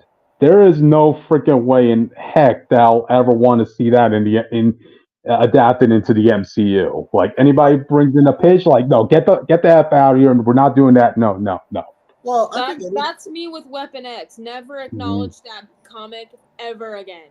I think any creative writer can make any story. So, like, I don't think there's. If you're talking about translating it 1-to-1, probably not. But like, No. If you mean just like the story in general, yeah, you could probably change. You could probably do any story. Like, I mean, there are just some things like, hey, look at the Hank Pym slapping Wasp situation. They had to cancel that. They had to stop that, right? You could justify Tobey Maguire Spider-Man backhanding MJ in Spider-Man 3. You could find a story to make that work. I'm not talking about that. So, I'm just saying. Yeah, it is. Like, the only reason that comic is so hated is just because the writers just keep bringing it up. That, like, even though Peter and everyone else have done worse things than it, the character Wasp has got over it, but the writers haven't got over it. Yeah, but I don't think, like I said, I don't think there's any story that's beyond telling, but there are different levels to how creative you need to be to tell that story, for sure. So it is what it is. You have to be careful, especially when it comes to responses from certain how can I say it, certain people out there, or audience members. Oof. Had a little burp there. Yeah, no doubt. Okay. It's a great book overall, audience. I'll definitely suggest reading this, especially if you're a Captain America fan. Any thoughts on what the future might hold, Austin? The sequel book? Not really. I don't see it get a sequel like you do. I don't know why you thought that. If it did get a sequel, what do you want? What do you want in that sequel? I want Chip Zdarsky I don't want back. a sequel. No, not you. I want Chip Zdarsky back. Don't pull a Spider-Man Life Story and Fantastic Four Life Story on us and get a different writer to be on that, in the same universe. That book was so terrible. To be fair, it don't seem like it was in the same universe, to be honest. Yeah. Anyway, alright, guys. Let's move Austin, on. Before we start our review, I was wondering, what cover did you get? I didn't get any cover. I just read it online. But what cover online was it? What cover for X-Men 700 did you get? I literally just said I didn't get the book. I just read online, so just the standard cover of them walking. Well, y'all suck ass, because I got the cover where it had everyone on it. Mostly because it did show Alpha Flight on it, but... What do you mean everyone? Define everyone, like everyone... Well, keep in mind, they posted online, like, the full splash art, but it has, like, all of the X-Men and X-Men adjacent characters here, so obviously it was going to have some of the non-X-Men characters, like Captain America, or the Fantastic Four, or the Hulk, or Spiderman. So it's not breaking any records, which is what you're telling me. No, but there's a lot of fucking people on it. There's a lot of fucking people. The one comic that broke the world record for the most amount of characters on the cover is which? Let me guess, that fucking Deadpool book? Yes, They gonna that shut the fuck the up wedding, now? the wedding of Deadpool. Yup. Well, that didn't even last all that long, and plus, this isn't even like the full splash art. So, So just to be clear, this is like the 700th book ever of X-Men, or is this like counting? We don't know. just of issue 700 Yeah. of Uncanny X-Men. Do you think the editors could work out all the numbering systems at this point, man? No, I it doesn't think fucking matter because this is the end of the first Krakoan era, and I'm specifying the first. Anyways, Austin, you ready? You ready to talk about it? You gonna mostly talk about it, so just go ahead. Alright. Well, I'm gonna do it. Like talk about it the same way that I talked about DC Pride. So just get the gist across because I do want people to read it, especially if you are an X-Men fan. So, yeah, like it does start off with like a basic gist history of the beginning up to now in the first 9 panels, and then we pull up to Wolverine, pulling up to beat the shit out of some military people because it's Wolverine. It's Logan Howlett. Okay? Logan. But guess who he finds? He finds Chuck Boy. He finds Chucky Boy. Okay? Charles. My Chucky. Well, they both suck ass, but anyways. Anywhoosies. So yeah, guess what? He gets surrounded by some pink aura and he's like, nope. No killing today. I wonder why. Because guess what? Charles's boyfriend Magneto pulls up and he's like, no more martyrs today. So he basically just yeets Logan out of this like vessel. And keep in mind, this book has a lot of writers, a lot of artists. Actually, more artists than writers. We got like 3 writers and a lot of fucking artists. Yeah. It's a lot of people. But yeah, I do like this little combo between Magneto and Charles. They're basically just being like, oh yeah, we fucked up hard, but you know what? We did what we had to do for the most part.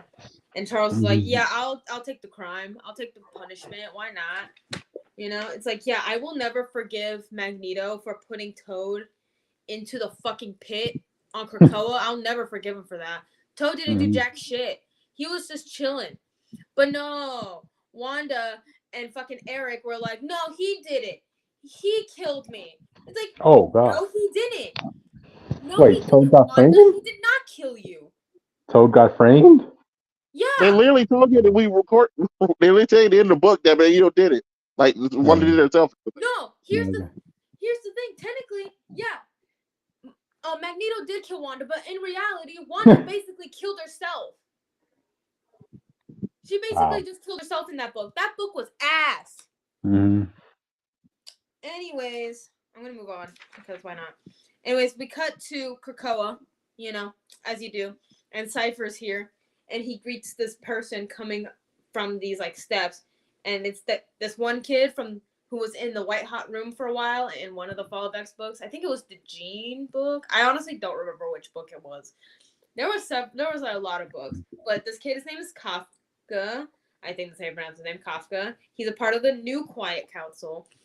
That is better than the one that we did have, which, thank God, did none of the fucking telepaths figure out that Colossus was being controlled by his evil older brother? No? What the fuck?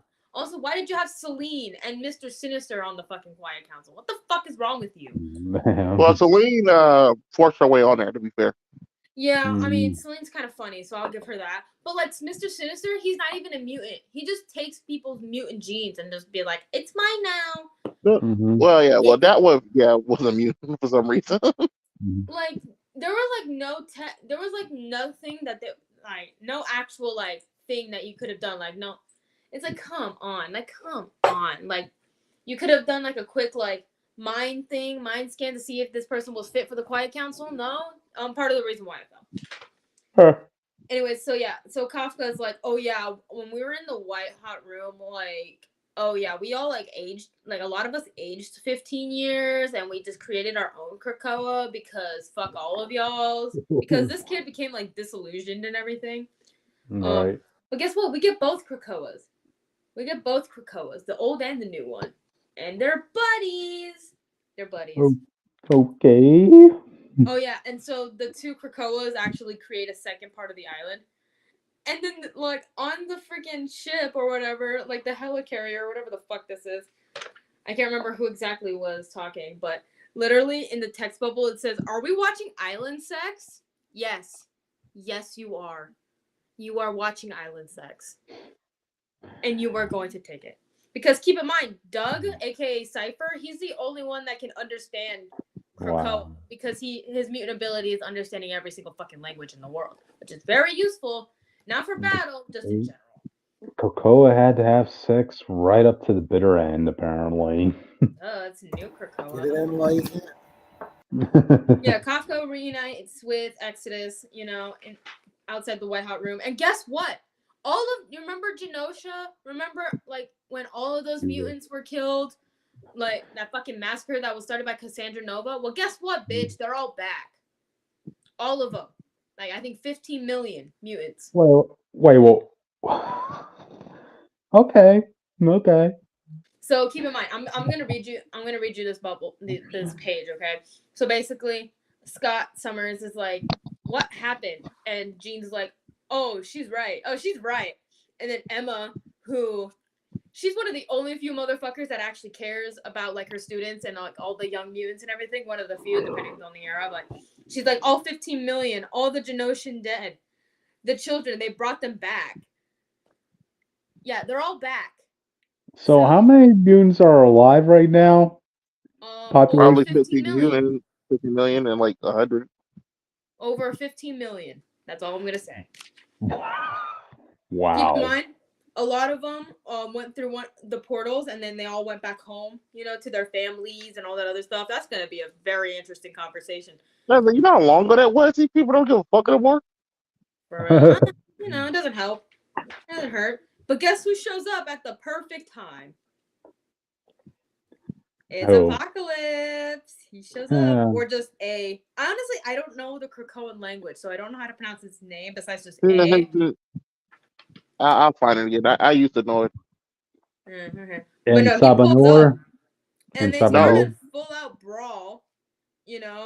Like Exodus tries to get some good hits. Doesn't do jack shit. Which, leave my boy Exodus alone. And then we cut over to Kafka, like, showing the other X-Men around, showing. Oh yeah, it's Revelation. It's A, which translates to Revelation. Yeah, that makes sense. Yeah, sounds about right.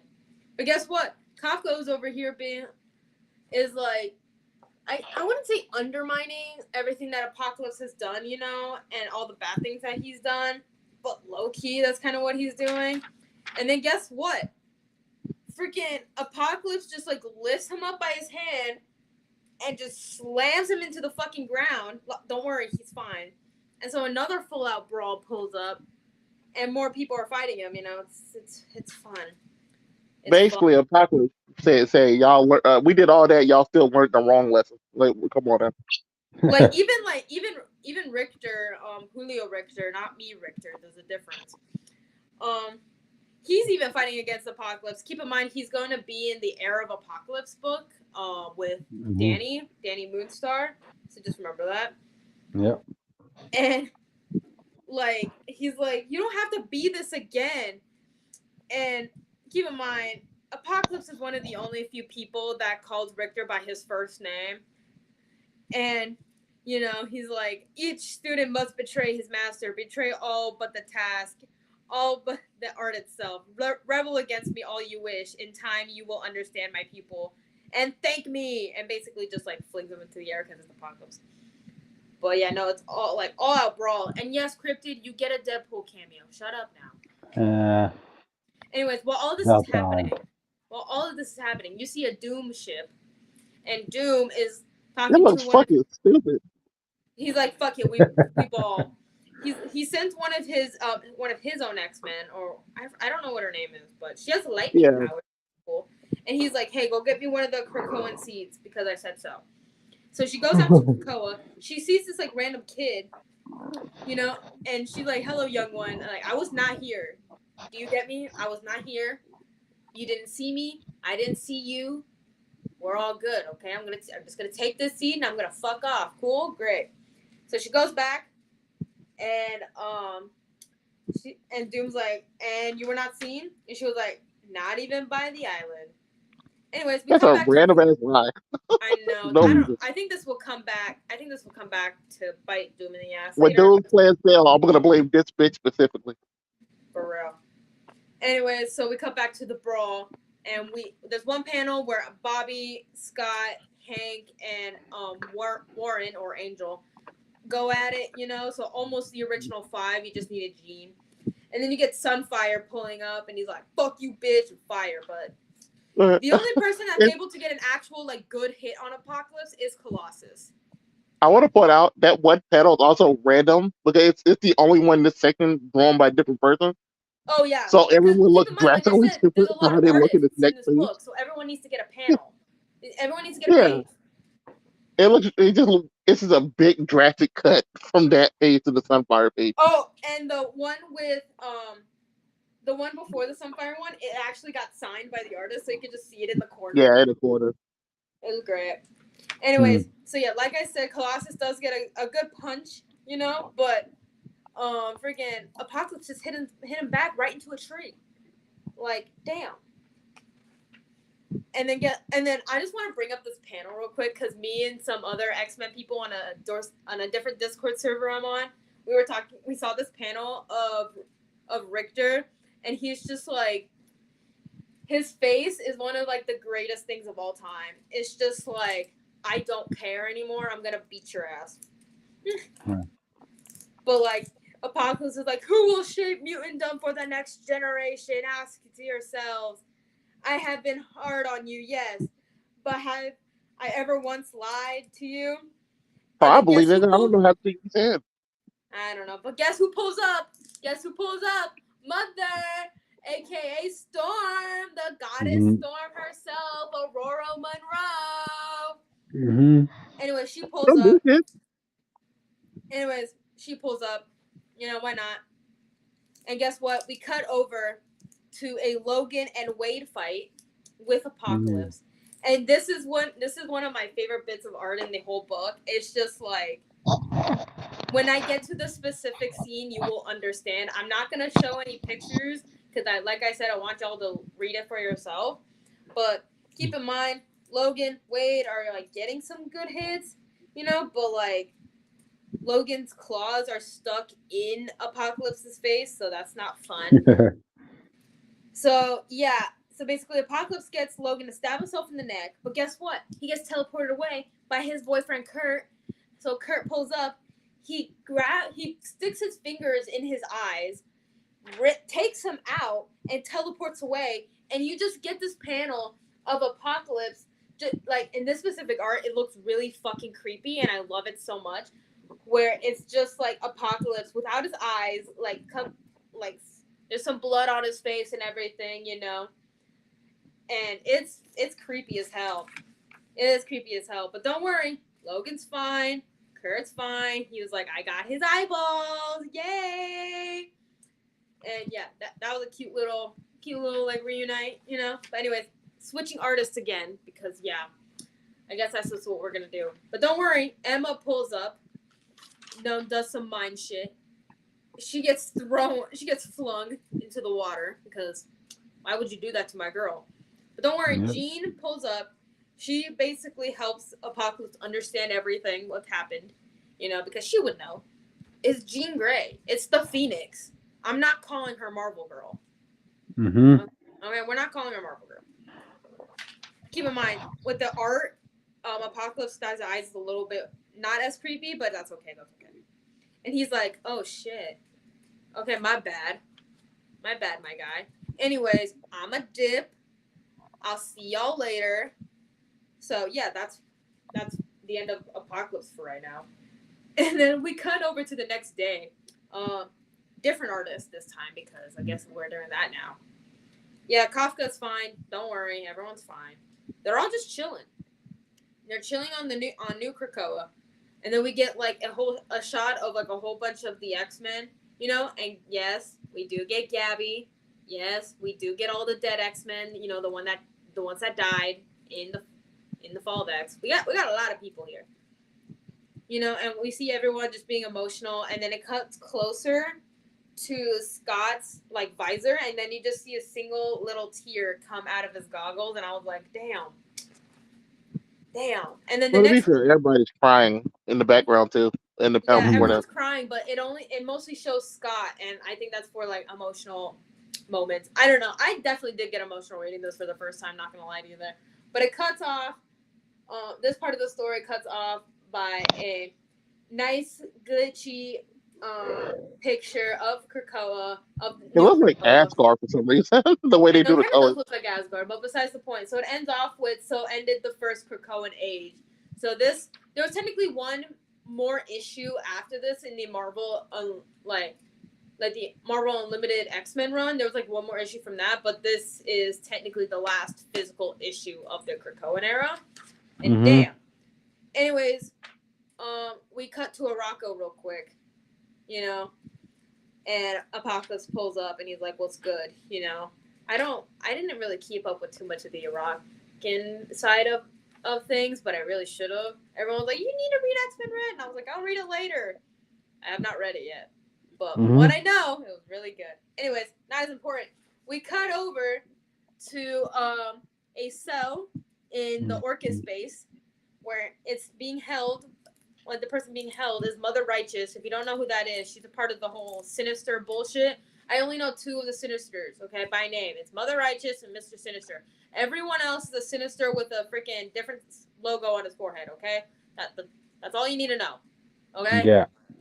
So, basically, she's chilling out in a cell, and we see this one guy pull up. It's the Sinister with the club on his head, okay? Before anyone in the comments is like, "You don't know the names of all the Sinisters?" No, and I don't care enough to know. Stasis. It doesn't matter. It doesn't This matter. is Stasis? Oh, okay. Yeah. Well, I still don't give a shit. He is the Sinister with a club on his forehead, okay? Anyways, so he rescues her out of the cell, and guess what? His hand shape like changes form into a blade, and Mother Righteous is like, "Ah, shit." And so he's like, "Oh, do you recognize this?" And when Stasis is stabbing Mother Righteous in the stomach, he's like, "You made Mystique stab Destiny with it, the woman she loved." And guess who it actually was? It was Mystique. And she was like, "That was a mistake." And I was like, "You know what? Go off, Queen. Sled. Anyways, we cut back to Charlie Boy. He's chilling out in this fucking weird ass levitation thing. It's a human prison for him. Yeah, it's the human prison.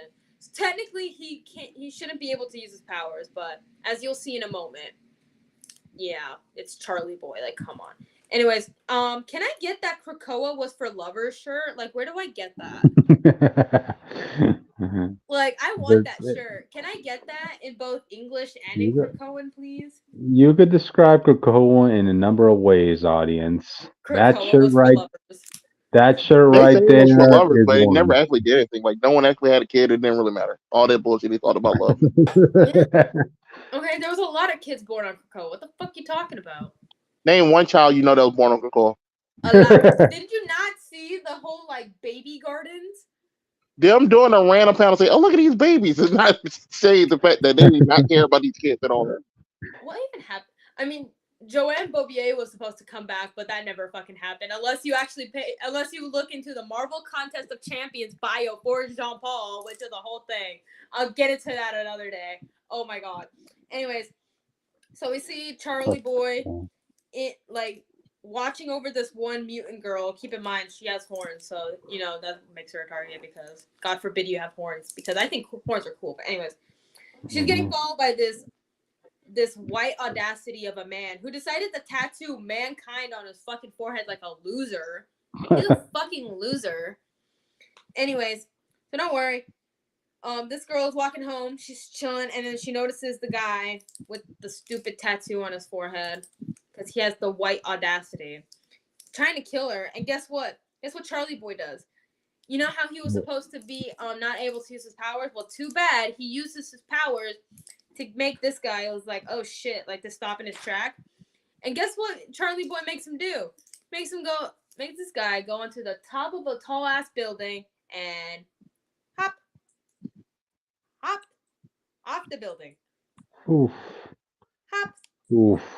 Bye, bitch. Oof. That's what happens when you have the audacity. Anyways, so one of my favorite stories in this whole book is with the Mystique fam, you know. So it's basically a callback to that one X-Men Blue issue where Kurt's backstory was retconned the correct way, you know. It was retconned the correct way, the way Chris Claremont wanted. So, audience, if you didn't know, originally Chris Claremont wanted Mystique to be the father of Nightcrawler, and due to some bullshit and it being the 70s and Jim Shooter was here, I think he was here, don't remember, doesn't matter. Anyways, they weren't allowed to do that. So for a while it was Mystique was the mother and Azazel was the father, but don't worry about that. They got to retcon it recently. So yeah, Destiny is the mother of Kurt while Mystique is the father. So before anyone's like, how does that work? Bitch, she's a shapeshifter. Figure it out. No, it's more like it's fucked up all the other lore that comes with Azazel being his father and the whole Bam demons races. They explained it in X-Men Blue, but I'm not getting into that today. But they do actually do a continuation on that being with like Charles's bullshit, you know. And like it's basically one half is Rogue and Mystique sparring while Kurt and Destiny were just like talking about everything, you know. And Destiny was like, oh yeah, like it was to protect you, you know, like this is a dangerous ass world. Like if they found out that your mothers were two lesbian mutant terrorists and one of them was blue, yeah, it was not going to end well for you, Bestie. But besides the point, yeah, and not the blue. She's a fucking terrorist. Don't go past that way. Oh, they're racist. That's what I wanted to bring up too. Like, come on. Anyways, can I finish? Go ahead. Please. Thank you, because we're almost at a really cute point, and I really want to get to that. Mm-hmm. Anywhoosies, so Kurt is mad, rightfully so, because fuck you, Charles, you ruin everything. And Destiny is like, oh yeah, I don't expect you to forgive us for any of this, you know, but we still do love you, you know. But anyways, Mystique and Rogue, they pull up to the little picnic, and Kurt and Rogue do some sparring, you know, and it's all cute and dandy, sibling action. It's all great, you know. It's all cutesy. And guess what? It becomes nighttime not too long after Mystique and Kurt do some dueling. Like I said, I'm not really getting too much into the plot. I'm just giving the gist of what happens because, like I said, I want y'all to read the book. Okay? If you like what happened in the Cohen era, you got to go read the book. It does point out how shitty Destiny future telling is, though, if you read the scene. Yeah. But that's okay. We're past that now. We're past that. Anyways, I just love that really cute scene with Kurt and Rogue like cuddling, you know, and I was like, that's adorable. Like they deserve the world, you know. Mm-hmm. Like I love these four so much. That's cool. But guess what? Kurt's not actually asleep because guess what? He heard their whole conversation and he's sad, you know. And I'm like, I get it, Kurt. I get it, bestie. Be sad. I would be sad for you too. I'm always sad. Okay, I get it. Mm-hmm. Anyways, we got another story with Charlie Boy. You know, I don't know why he's able to use his fucking powers again, but whatever. So, anyways, cuts to Alaska. He like does like a astral projection bullshit. To go to Alaska, check up on the X-Men. You know, like they're hanging out at an Orcus base, so they're gonna reuse it for something else. Doesn't matter. Don't worry about it. Anyways. He hops over to Mexico City to go see Gambit and Rogue's second honeymoon because they deserve it. He goes to Chicago. Guess what? He sees Kate being a bartender, not a barista like how everyone thought. She's a bartender right now. You know, it's great. It's dandy. Anyways, cuts over to the Northwest Territories in Canada, where he sees Wolverine running with the wolves. Something he doesn't actually do. Stop making him do this weird shit. That's what I was saying when I first read it. I was like, you don't need to do He's not even a wolf. He's a Wolverine.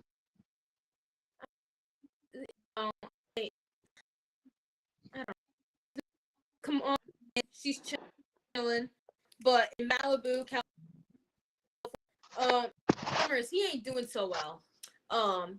My guy, go drink some water, go take a nap, come back to me after that. Oh yeah. Anyways, Speaking of Miss Marvel, we're probably not gonna be able to talk about this anytime soon. Her mutant power is the MCU power. They confirmed that in her book. no, wait, here's the thing. Oh, wow. That was actually an evil clone of Kamala. They also revealed that in the book. No. In that book, she actively tells her, I brought this girl back and I experimented on her to find out what your immune gene was. And it's your immune gene, this bullshit. Like, that's finally where her power is. I hope they never actually have her do that, because I would be so pissed. But regardless, you thought Alex was having a bad time? Forge is dealing with even more shit right now. He's dealing with more shit. Anyways, we cut to the headquarters of the United Nations, where Storm is mothering, as always.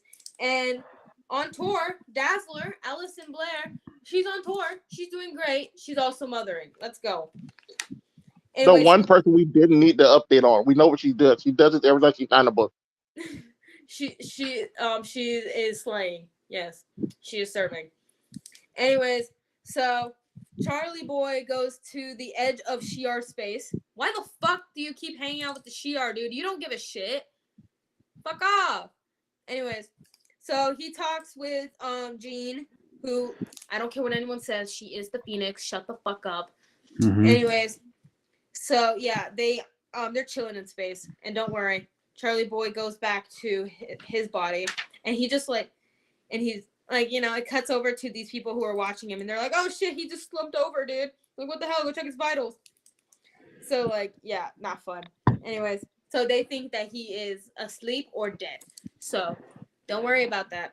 Anyways, is this Monet? I think this is Monet, right? On the next thing? No, it's not Monet. It looks like her. It looks like her last design. It's either Reyes or Monet. I can't recall at the moment, but I don't know. She's serving, and she's in Atlanta, Georgia. So you guys figure it out. Anyways, So the issue ends with these military guys. Whose last name is Ellis? Ellis? Let's look it up. Let's look it up. Marvel Ellis. Let's look it up. Best. I'm sure Warren Ellis will show up. You do that. Marvel character with the last name Ellis. Bitch. Matthew Ellis? No. Never heard them. No, wait. Yeah, they're like, this Dr. Ellis. She's a glorified podcaster. It's all about this lady. She's like, you can do it without me. Well, it doesn't matter. I won't be here. Irrelevant. Irrelevant. Anyways, so it ends off with these military guys putting Charlie Boy into this truck called the Grey Mulligan prison, which is where the X-Mansion is currently. And they're like, oh yeah, he's a vegetable right now. He's not gonna wake up. And guess what Charlie does? He wakes up. And that's where the issue ends. And yeah, and then you get an ad for Coca-Cola afterwards. So that is the end of the Krakoan era, besties. How are y'all feeling? I wanna know how Jake feels about there being 15 million mutants now. 15 million more mutants. You're triggering me. No, I'm just kidding. Go on, Jake. The reason I want to talk about this book because I want to go over something that Witch skipped over, which was Magneto's dialogue. With Magneto's dialogue with Xavier, because the first time he full on just says Xavier's right, but he refused to say the words Xavier's right. And I thought that was hilarious. I won't lie. They both have their rights. They both have their faults. But a lot of faults. I will still never forgive Magneto for doing that to Toad, and I will not forgive Charlie Boy for doing all the bullshit that he has done.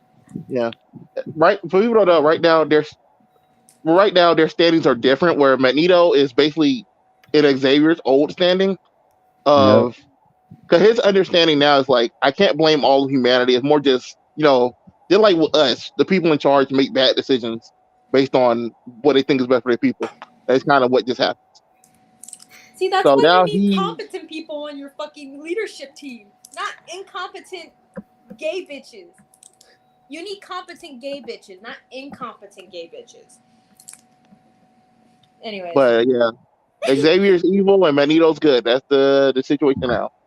We need a new era. Which intriguing, isn't it? Isn't that And intriguing?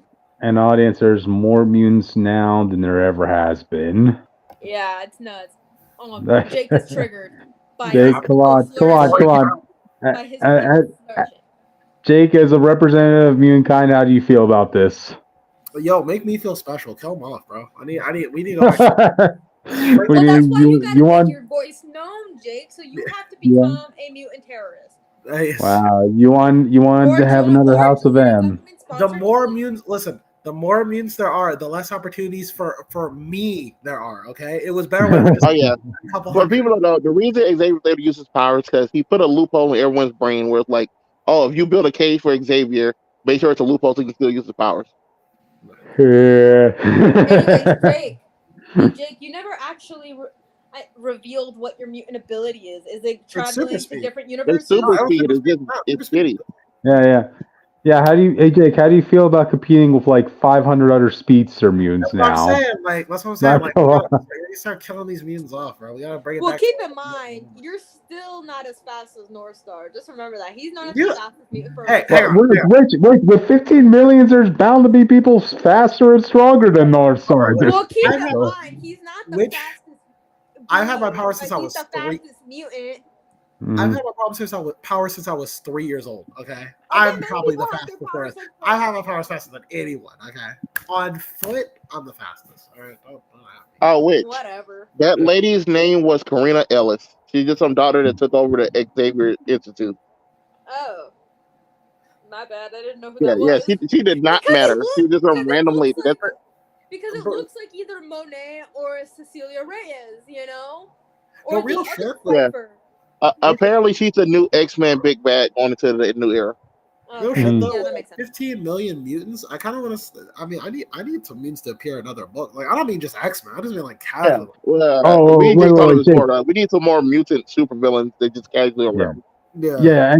Keep this in mind. We're getting more mutants too in the upcoming books. I think we're supposed to. Kitty Pryde's supposed to lead her own group of new mutants.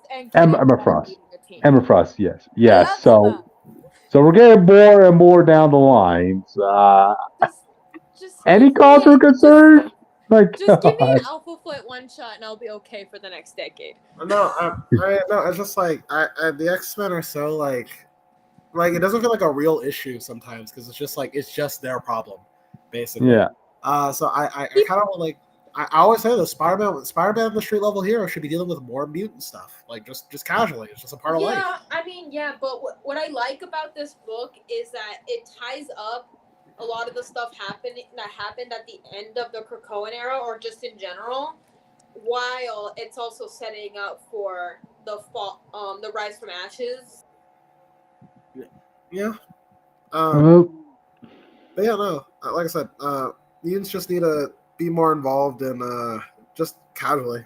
And you have 15 million mutants, so I mean, you got like an endless amount of just like, hey, stuff that's coming afterwards. I'm gonna term a salty Avenger murdered them technically. Sorry, I lost connection for like 0.5 seconds. Yeah. Wait, hang on. Maybe I blanked out. Are Tony and Emma like still a thing? Is that like? I don't know.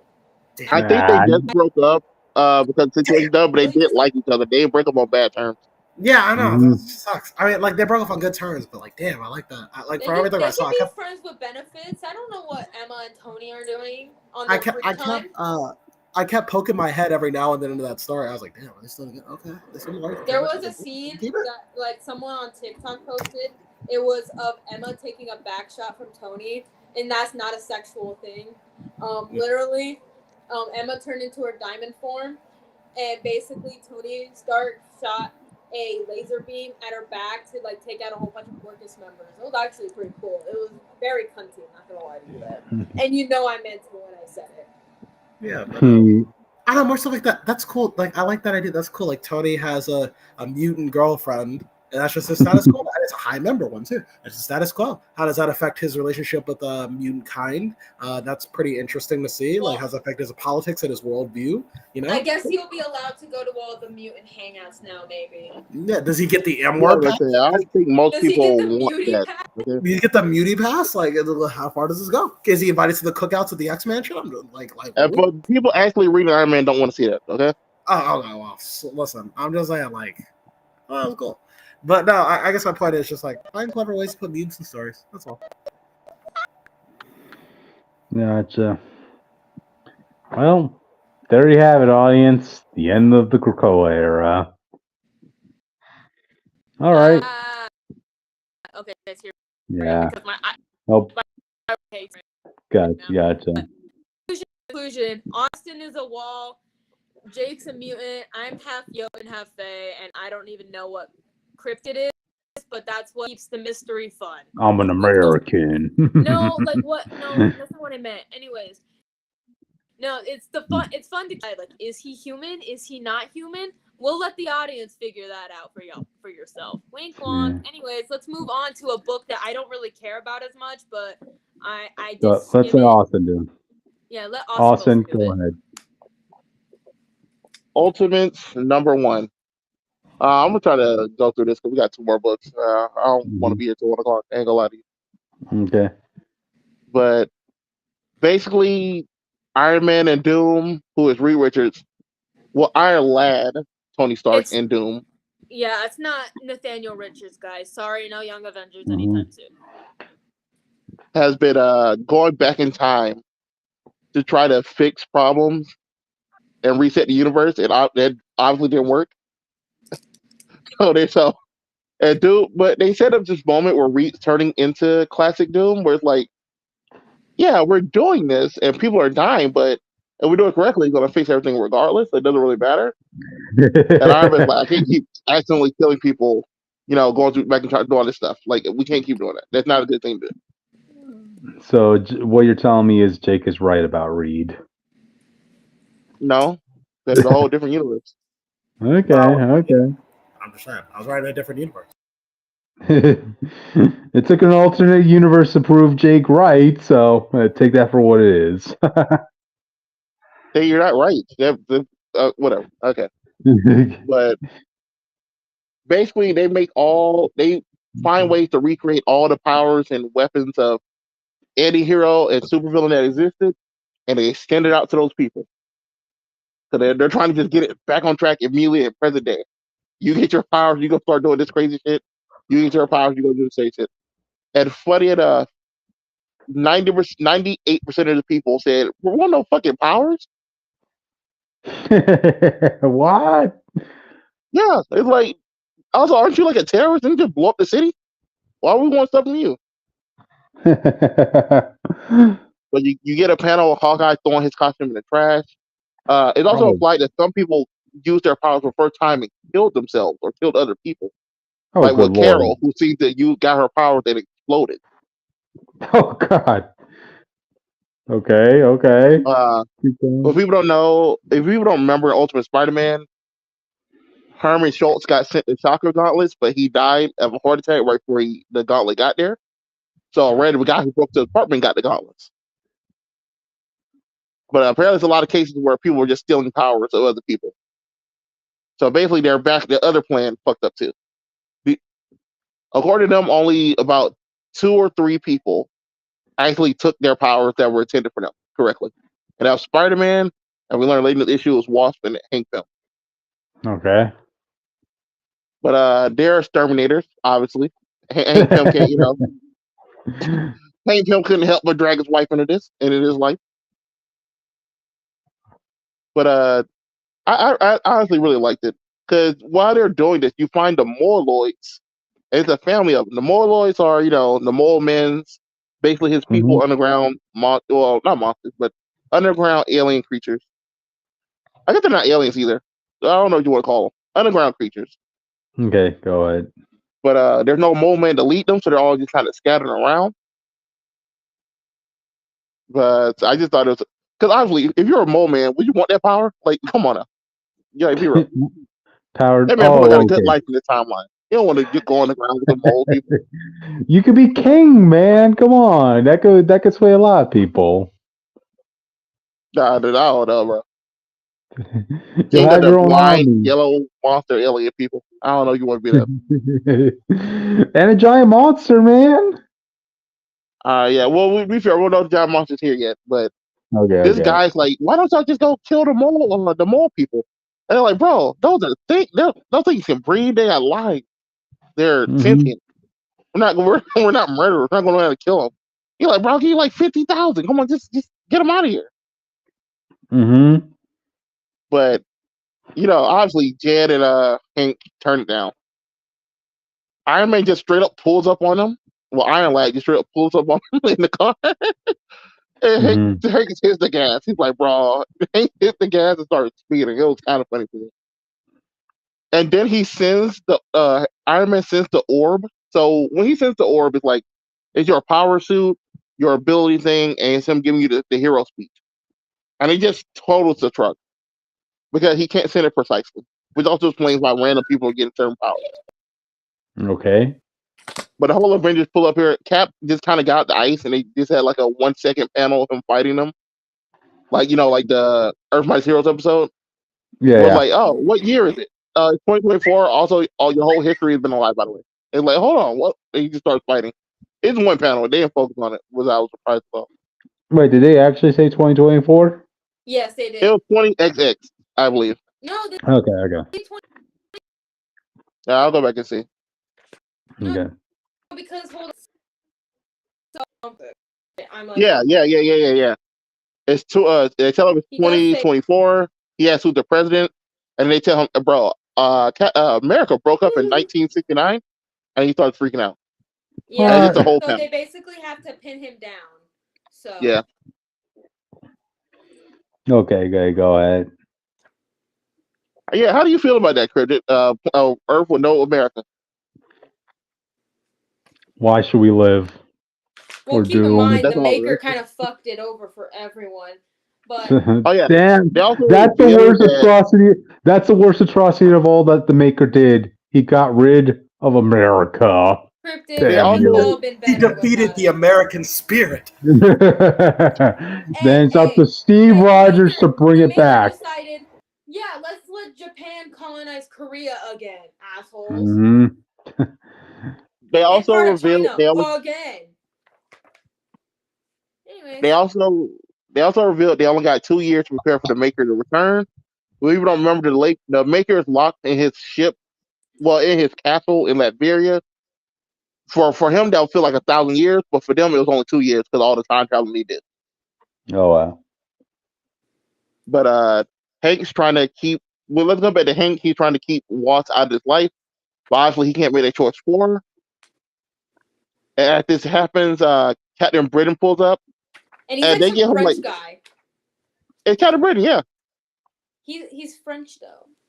Why is he called Captain No, Britain? this isn't the main guy. This is I I believe know. this is the evil dude. I know. I know. I'm telling you, there's there's Captain Britain, and then there's his rival who is French, but whose name I can't remember now. But that's who the French rival is on. This, this is a character who's always been French, sadly. Anyways, did you bring up the fact that when Hank and Janet were called into like a pest control mission, when they got into the basement, there was like this family? Yes, one over that whole section. We talked about it in depth. Sorry, I was in the bathroom. All right, it ain't not your fault. Hmm. But I want to bring this part up because this dude goes into like this creepy rant where he's like, "Oh, when we took over Britain, I made like the lady in the lake my concubine, and I did all this other creepy shit." I went, "What the fuck? Yeah, damn. Why are you doing that? The history, bro. I want to see if I can find it." Yeah, he took over Avalon. He pissed on all the holy weapons. He made mockeries of everything. He turned a round table into firewood. Like I said, he forced the lady in the lake to be his concubine. He shit in the Holy Grail, and he Ah, it was just gross. It was He's like, a come on, bro. bitch. Like it's different from being an asshole and just being like petty as shit. Like this is terrible. But once I hear some of the hero speech, she puts her suit on. It's a rendition of her classic suit, but it looks like her 2018 suit, if you remember what that looked like. Okay. So it's a black and gold. It's a 2018 suit, basically. Yeah. Yeah. But it's more like Avengers Earth Mighty Hero. She used her power for like, this is amazing. This is awesome. This is what I want to do with my life. I really appreciate that because she says one of the same like lines at some point. But Hank's having this inner monologue and talking to Captain America, where it's like, people don't know this is 6160. So it's literally Yeah, it's 616 with a zero on it. 6160. Yeah. But it was supposed to be a perfect copy of the 616 up until the maker did what he did. So they believe that if nothing happened, life would turn out just like 616. Mhm. So And they Hank did discuss that from earlier. They did discuss something like that. From Hank's point of view of seeing his orb, he gets revealed that, you are a hero, but they kind of you kind of hit your wife at some point. You did like all this other like fucked up crazy shit. So he's like, bro, I didn't want to be a hero. He had this orb for like 2 months. He was like, I'm not turning this shit on. But he didn't throw it away. Okay. But he's talking to Cap. He's basically like, I would never hurt Janet. I could never do that. But like, the world needs heroes and stuff. But if I do this, then I might turn to that guy who hurts people, and that's not what the world needs. And Captain America is telling him, bro, I don't have the answer for if you want me to be the hero stuff, and I have no guarantees. I can only say that the man you saw in that orb is not you. Obviously, you haven't made those choices yet. His failures aren't yours. His sins aren't yours. In my experience, Henry, there are times where that call us for the bigger things other than ourselves. Sometimes you got to fight for the greater good. I believe this is one of those times. Obviously, I can't make the choice for you, but from my observation, you could have got rid of the orb anytime, buried it, thrown away, but you kept it because you know exactly what you need to do. And this whole time, Captain Britain, who is who used to be, I believe this guy used to be the black one of the Black Knights. I don't know. He starts beating up Tony. He breaks his mask. He throws everyone around. He's about to kill Tony. Tony hits him with the repulsor beam to the front of the chest. But as Tony gets away, they look up and see a giant foot that's Ant-Man stepped on all of them.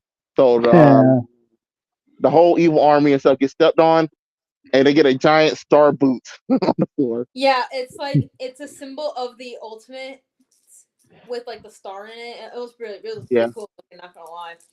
Yo, where can I get like that with my special logo? Yeah, I have to agree. It's a pretty cool thing. It's pretty cool, not gonna lie. So the whole world gets to see that there's something going on, but they still don't know the truth that Tony Stark's the good guy. They just see this super terrorist put their foot down, and Tony idly calls them, "The Ultimates are here, and we're gonna leave a mark." I'm like, bro, that's kind of corny. Also, yeah. What else? Also, you saw their future, your real timeline. You still call yourself the Ultimates. When you call yourself the Avengers, you're trying to do all this other shit like this one thing. They probably saw like all the branch Avengers that there are in 616. Yeah, but at this point, this is really what you are. You're avenging the planet because what you're avenging the world for what the Maker did. Mm-hmm. Well, we want to do something better than avenging. We want to prove ourselves to be ultimates. There you go. Hopefully, they can be better than their 1610 counterparts. Mm-hmm. But yeah, can we talk about how cool this map looks of like how the Maker made the whole world in his image? Yeah. Like basically, the next page, which I have the physical book in hand. So it's like a 2-page spreadsheet. It shows a map of the world that is covered in dots with different colors. And then the next page, keep in mind, this wasn't just, I think they also put this in other books too, but they also put like a little guide explaining what each color dot means. So I think that's cool. That's just me personally. No, I agree. It's a pretty cool rendition. It also helps you keep up to date because it's something that's hard to remember. Yeah, like I would not have remembered that America's not called America issue. They didn't say it. Yeah, especially since we can assume that the Ultimates are going to be covering more and more ground to undo everything the Maker has done. But basically, by this map, they have taken back America and the regional sub series. We don't know who's in charge, but there's not the makers team right now. We don't know what they're going to call themselves, what they're going to do. No, but we still have to. They still have to get the Society of South America / the Regional Clubs Fractional Cultures, the European Coalition with the regional governors and the fiefdoms, then the city / Latveria territories, then the Upper and Lower Kingdoms, regional dynasties, local temples, which is in Africa, if you guys were wondering. The Eurasian Republic, which is being run by Colossus, Magic, and Sunfire, I believe. And all Omega Red. Omega Red, my bad. Sunfire is in Japan. I thought he was on the Eurasian Council. My bad. The Children of Eternal Light / the Shadows of the Immortal Hand, and then that's the Moon Knight people. Yeah, Hinokuni, the Land of the Sun, and Deimos? No, not Deimos. What am I talking about? Daimyo. It's the if anyone knows Naruto, it's like the people who own the country, over the villages. So basically, the Hinokuni is basically Japan and like half of the Korean Peninsula, and the other half is for the daimyos, or however you pronounce it. Yeah, it's basically the other half of the Korean Peninsula and a chunk of China. And then basically the black dots represent undiscovered territories. So that's basically just one black dot in the middle of Africa, and then like a couple other places. Yeah, that's just Wakanda. Yeah, basically just Wakanda. But that's where the end of the Ultimates #1 ends. I will be talking about Ultimate X-Men issue 4 when it comes out. Yeah, I think it's important to see how they handle Hank, since they decided to bring up all the terrible shit. Yeah. So like, if they still make Hank go like the Ultimate route where he's still an asshole, I'm like, that's kind of ass. That's terrible. Okay. Well, that's it. Well, let's go ahead. Let's go. Okay, let's hope that my Wi-Fi works with me, so I can actually talk about this book. But I'm talking about Monster High Pride, from IDW Comics, because yes, I did get both covers of the main covers. I didn't get all 3 because one of them is an online exclusive. But yeah, this is an anthology book with 2 stories mainly.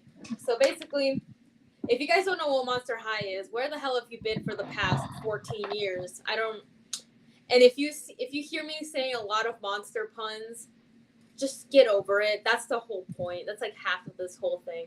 Anyways, so it starts off with Claudine Wolf and Toralei Stripe. They're hanging out in Claudine's backyard. They're hanging out, and they're discussing what to do over the summer. Like, oh, should we go to the mall? Should we go here? And they're like, dang, we can't figure out what we want to do.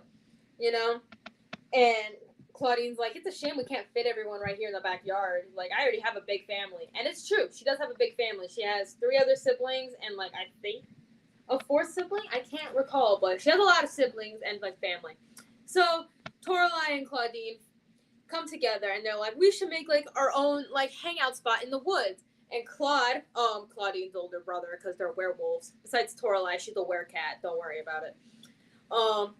He's like, oh yeah, I heard that there was a curse happening in the forest, and you should be careful. And Claudine's like, oh, here we go.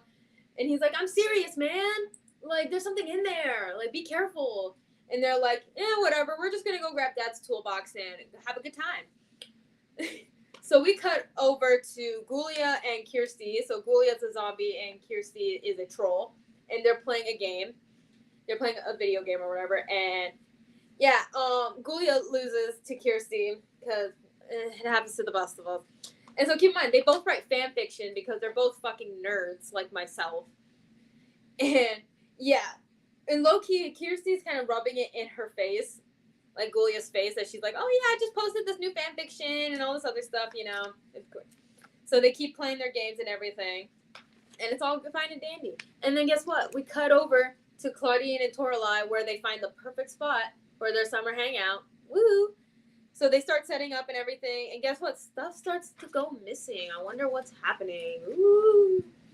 Anyways, don't worry. So they're like, they're just like, what the fuck's happening? Like, Toralei, is that you? And she's like, no, that wasn't me, dude. I was trying to help you out over here. Like, why does all this stuff keep going missing?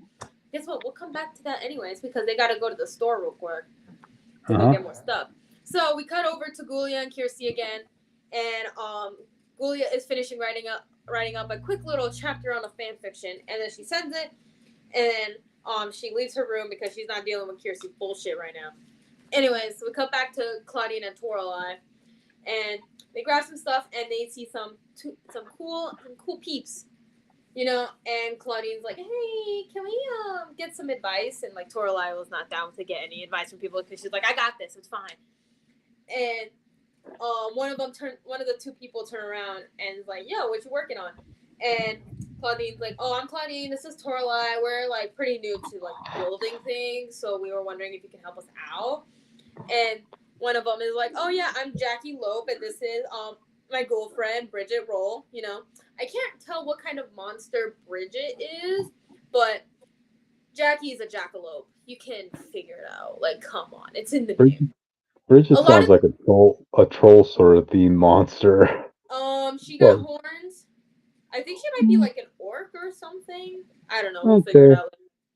But keep in mind, a lot of these names are on the nose. So, yeah. Jackie and Bridget offer to help out. You know, they're like, we do a ton of projects. Like, show us the way. You know, show us the way, beasties. It's all great. So basically, they're showing off some of the stuff that they can make and how they met. You know, they're like, oh yeah, we like met in a woodshop class. You know, it's great. Woo! And yeah, they're pretty good at what they do. So anywhoosies, they get back to like the spot that they were gonna make the hangout spot, and guess what? We see these little dudes. You know, they see these little demon dudes like running around. You know, and they're super cute, man. Like they're little gremlins. And luckily, Bridget knows how to speak their language. So, woo! She's like, oh yeah, they don't mean any harm. They're just like, you know, they're just going around. They're just, you know, they're having fun. You know, they like to borrow things, but it's all good and dandy because they get to build their stuff while also telling the goblins to like, hey, stop bothering us while we build the thing, man. We'll make you something. You know, it's all fine and dandy. Okay, where are we? Anywhoosies. So Bridget's all like, oh yeah, I'm gonna go decompress in the woods for a little bit. I mean, I get it. And so like, Claudine's like right in the middle of everything. Like, damn. Like, how do you feel about that, Jackie? And she's like, oh yeah, don't worry about that. Like, we're two different people. We have our own ways of like decompressing and everything. I like to build and like go have fun and go to parties and concerts. And she just likes to chill out by the creek, you know, just chilling. Chilling out. So basically, just with Toralei and Claudine listening to that, you know, they're like, huh, okay, well, we'll probably ease into that with our relationship. But a lot of people were actually kind of intrigued on why Claudine and Toralei are a couple in this, because in the web series and in the movies, Toralei was a major bully to a lot of Claudine's friends for a while. I mean, over time, she did get a character arc where she like calmed down a bit. She's like, oh yeah, I'm sorry about that.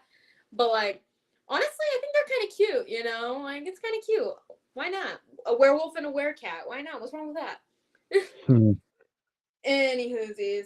So they're finishing up, you know, here and there. And guess what? Bridget comes back and makes the little gremlins a little stool, like a little bench, you know?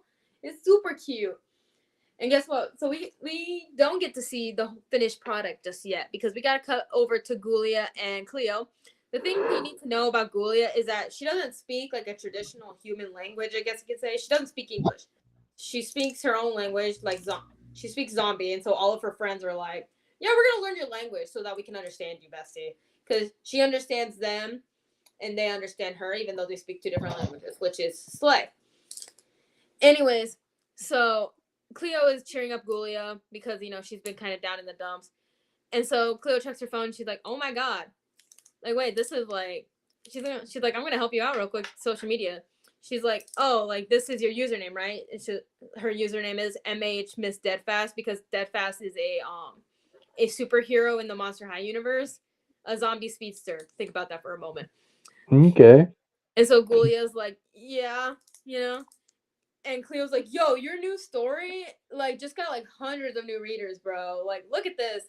And also, Kirsty's calling, you know.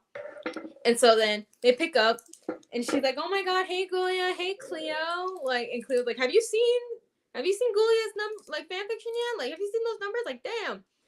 And Kiersey's like, damn, that's awesome, bro. Like, oh yeah, I just sent all of the people from my fic who loved your character, Gulia, that you were playing as, and I sent them all to your fic, bestie. Don't worry about it. Like, your numbers are off the charts. And so Gulia's like, yeah, suck it. Just kidding. You know, it's just kidding. She wasn't like suck it, but like she was really happy about that. Yeah. Anyways, we cut over to seeing Abby, Laguna, Frankie, Cleo, and Gulia. They are covering their eyes. Yeah, I know. They got a lot of friends. Hush, hush. Anyways, so Claudine and Toralei are excited to show off their new hangout. And guess what? Okay. It looks pretty chill. They got benches. They got a freaking fire pit. They got lights. It's all great. And Frankie was dead ass like, oh, it's a shame that Draculaura didn't answer her phone. She would have loved this. Bitch, she was hanging out with she was probably hanging out with someone else. It's fine. She was probably sleeping. You know, not a crime. She could sleep. Anyways, so yeah, like why can't I think? Claudine and Toralei were like, oh yeah, you can thank our new friends for helping us out. Because we were fucked because of these gremlins for a moment. But they all get to hang out and have a nice time at their fang out, which is basically like their hangout, which is super cute. Which, honestly, I kind of want to see more Claudine and Toralei. They're super cute. Not gonna lie to you there. Anyways, so I need to bring up something before I talk about this next story, because like I said, there's only 2 stories in this. So there's a character in the Monster High universe named Casta Fierce, right? She's a witch, and it is stated that in canon she has a younger brother named Spelden, right? And keep in mind, for the longest time, he never had a design. Kind of did.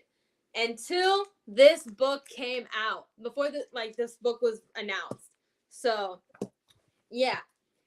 He has a design now. And guess what? So now I can get started on the story. Anyways. Ooh.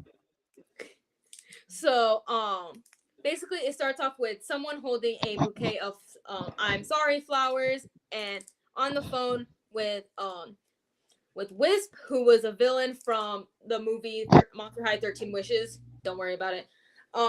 And so she's basically like, don't worry about it, Kieran. Like, go talk to her. I'll be fine. Just apologize and ask to be your friend. You know, it's fine. You've grown a lot as a person. You're fine. And Kieran's like, oh, shit. Like, I'm kind of like, okay, I know, like, I've turned a new leaf and all, but, like, I'm still fucking nervous. And she's like, you're fine. Anyways, so he was so distracted that he didn't realize that he bumped into Draculaura's locker. And so he falls over. And Draculaura's like, oh my god, I'm so sorry, are you alright? So he's like, ah, shit. And then so he gets up and he hands her the flowers and he's like, oh my god, I'm so sorry. Would you like to be friends? I'm so sorry about everything. And he like calms down. Keep in mind, in Why Do Ghouls Fall in Love, which is the movie where Valentine is in, where he debuts, he puts on this really shitty southern accent. So just remember that for any future conversations he might have. Unless he's talking to certain people. Anyways, so going back to it. So he straightens himself up and he's like, oh yeah, Draculaura, would you give me the honor and be my friend? And she's like, Valentine, I'm sorry, I just I have my dead language quiz coming up, blah blah blah, you know. Because if you know anything from the movie, you know that did not end well between them. Romantically. Specifically. And he's like, oh yeah, no, it's all good. Like maybe some other time. And he's like, fuck. Like he's stressing about this in class. And so he's handed over a worksheet by this kid named Spelden. Remember I told you about him earlier? And so he's basically like, here, worksheet, finish it by the end of class.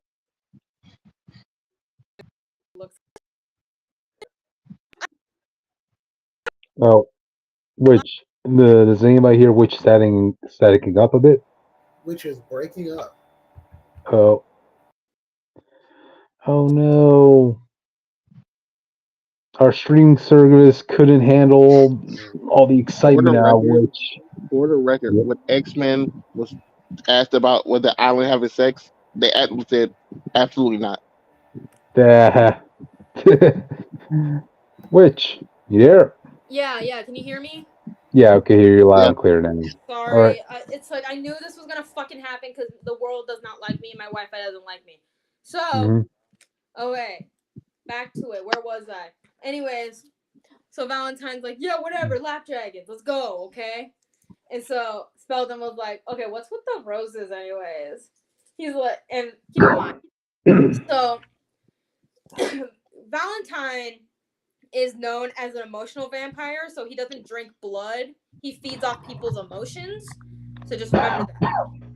So he's like, oh yeah, it's just my failure of being able to do everything, you know? And yeah, but they're still pretty flowers. Anyway, so Spelden's like, can I have one? And Valentine's like, yeah, whatever. They're gonna be dead in a few days like my soul. He's like, I suck at being a fucking emotional vampire. You would think I would be good at this, but no. All it brought me pain and suffering. And Spelden's like, you still love Dracula, right? And he's like, yeah, but as a friend, like, I don't actually like her, because if you know, you know. If you know, you know. Any whoosies. So, Spelden's like, kind of figured out, like, Valentine's like, I kind of figured out that I don't like ghouls that way, you know? Like, he's like, you know what I mean? Because, like, he's gay as shit.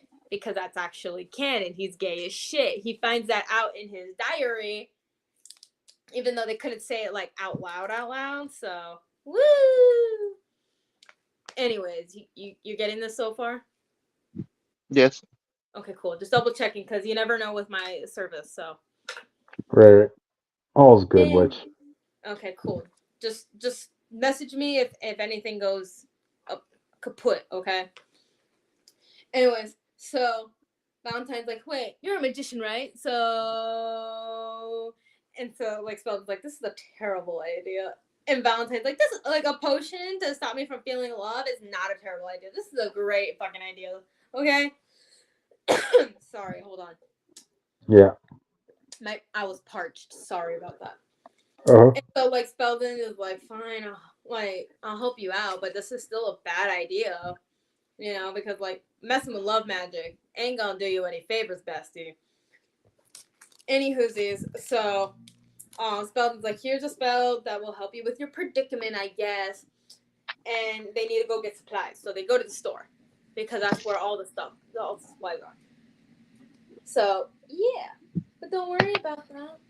Don't worry about that. They actually have to go get some things as well. And also, you got to get some Merc Tails, you know? Why not? Because if Elizabeth tells you to get them, you go get them, okay? That's our only Elizabeth cameo, is a cardboard cutout. Anyways, so Spelden's like, I'll see you at dusk. And, like, Valentine's like, for Elizabeth, I'm free every night. So they go to, like, this ice skating rink thing. And so Valentine accidentally trips over and falls on top of Spelden and causes Spelden to summon some like fish monsters or whatever. And the guy running this ice rink is like, ah shit, no, oh no, you know. And don't worry, they got a plan. Don't worry. So they got to go to the graveyard, you know, and they have to pull up to this mausoleum. Don't worry, this mausoleum has a pretty cool looking chalice. So their plan was go into the mausoleum, see the chalice, get chased by Scara, right? She's a banshee, by the way. She's pretty cool, not gonna lie to you. She's also green, but a different shade of green. Just remember that. And then they're like, great success. You have to see these like little doodles. They're like super cute. But besides the point. Anyways, so you know, this is like before they actually got it, you know. So basically, Spelden calls him out on like hearing out on speaking in the stupid ass Southern accent. Mm-hmm. Which? Uh-oh, Witch. We lost Witch. Message with Jake on Discord, please. But the will be back after these messages. Guys, did you know that D&D is a good game? You should play it. Get a group. No, it's not. Yeah, it's a great game. You play Baldur's Gate? That's not D&D. It's D&D inspired. Yeah, like inspired, but that's not D&D. It plays a lot like it, even though D&D has a bit No, it does not. Does Diablo 3 count? No, Diablo's not. No, Boulder Gate actually does everything for you. In real life D&D, you'll need like 5 or I know people what do all real this. life D&D is like. I'm saying that Baldur's Gate is the closest you can get to beginner friendly. So if you like Baldur's Gate, chances are you like D&D. Alright, It's you a hear good me? thing. Fuck Okay, my yeah, we life. can I hear you. hate What? my fucking Wi-Fi. Wi-Fi, can you work with me for 2 fucking seconds, please? Thank you. Anyways, I'm gonna try to be quick with this. Anyway, so what actually fucking happens in the book is that they go to the mausoleum, Spelden hits his head on the chalice, he gets a minor concussion, and he's fine. Don't worry about it. Okay. It's fine. So Spelden finishes up the potion, and Tyrion is having doubts. And so Spelden's like, you know what, fuck it, we ball, and he drinks it anyways. And Tyrion is like, what the fuck, man? I'm like, you know, but he's like, don't worry about it. It was just the Merktill. It wasn't actually the actual thing. But don't worry, they actually get catch feelings for each other. So, woo! Yeah, it's a really cute scene. So, yeah. Anyways, so it ends off with Valentine and Spelden walking through the halls, and Dracula apologizes to what happened earlier. She misunderstood the whole thing, you know, it's fine. But don't worry, they can still be homies. And guess what? They end off with Valentine and Spelden holding hands and being cute. And yeah, that's where the issue ends. Wi-Fi. Fuck you, Wi-Fi. Anyways, that's the end of the issue. We do get all the covers. And yeah, that's the end of the book. Anyways, I like it a lot. If you like Monster High, go read this book. Also, go read this book. Also, there's a new Monster High book coming out later this year. Yeah, and the Pride Wars between the comics, it sounds like this is the best one out of them all. Well, I still for gotta this read year. the Rachel Pollard. Gotcha. But yeah, after that, we did it, audience. Got through all topics. Yeah, even though my Wi-Fi likes to cut out on me when I'm talking about Spider-Man. my book. Yeah. I'm gonna talk to my roommate about upgrading the Yeah. Wi-Fi, like at least to a better service. Man, I will pay him to get better Well, Wi-Fi. We'll save Spider-Man for another day, Jake. Yeah, fuck that book. Yeah. Alrighty then. Well, with that, audience, I guess that's it for today. So, Bye, guys. bye. Talk to y'all later. Bye. Remember, gay month every month.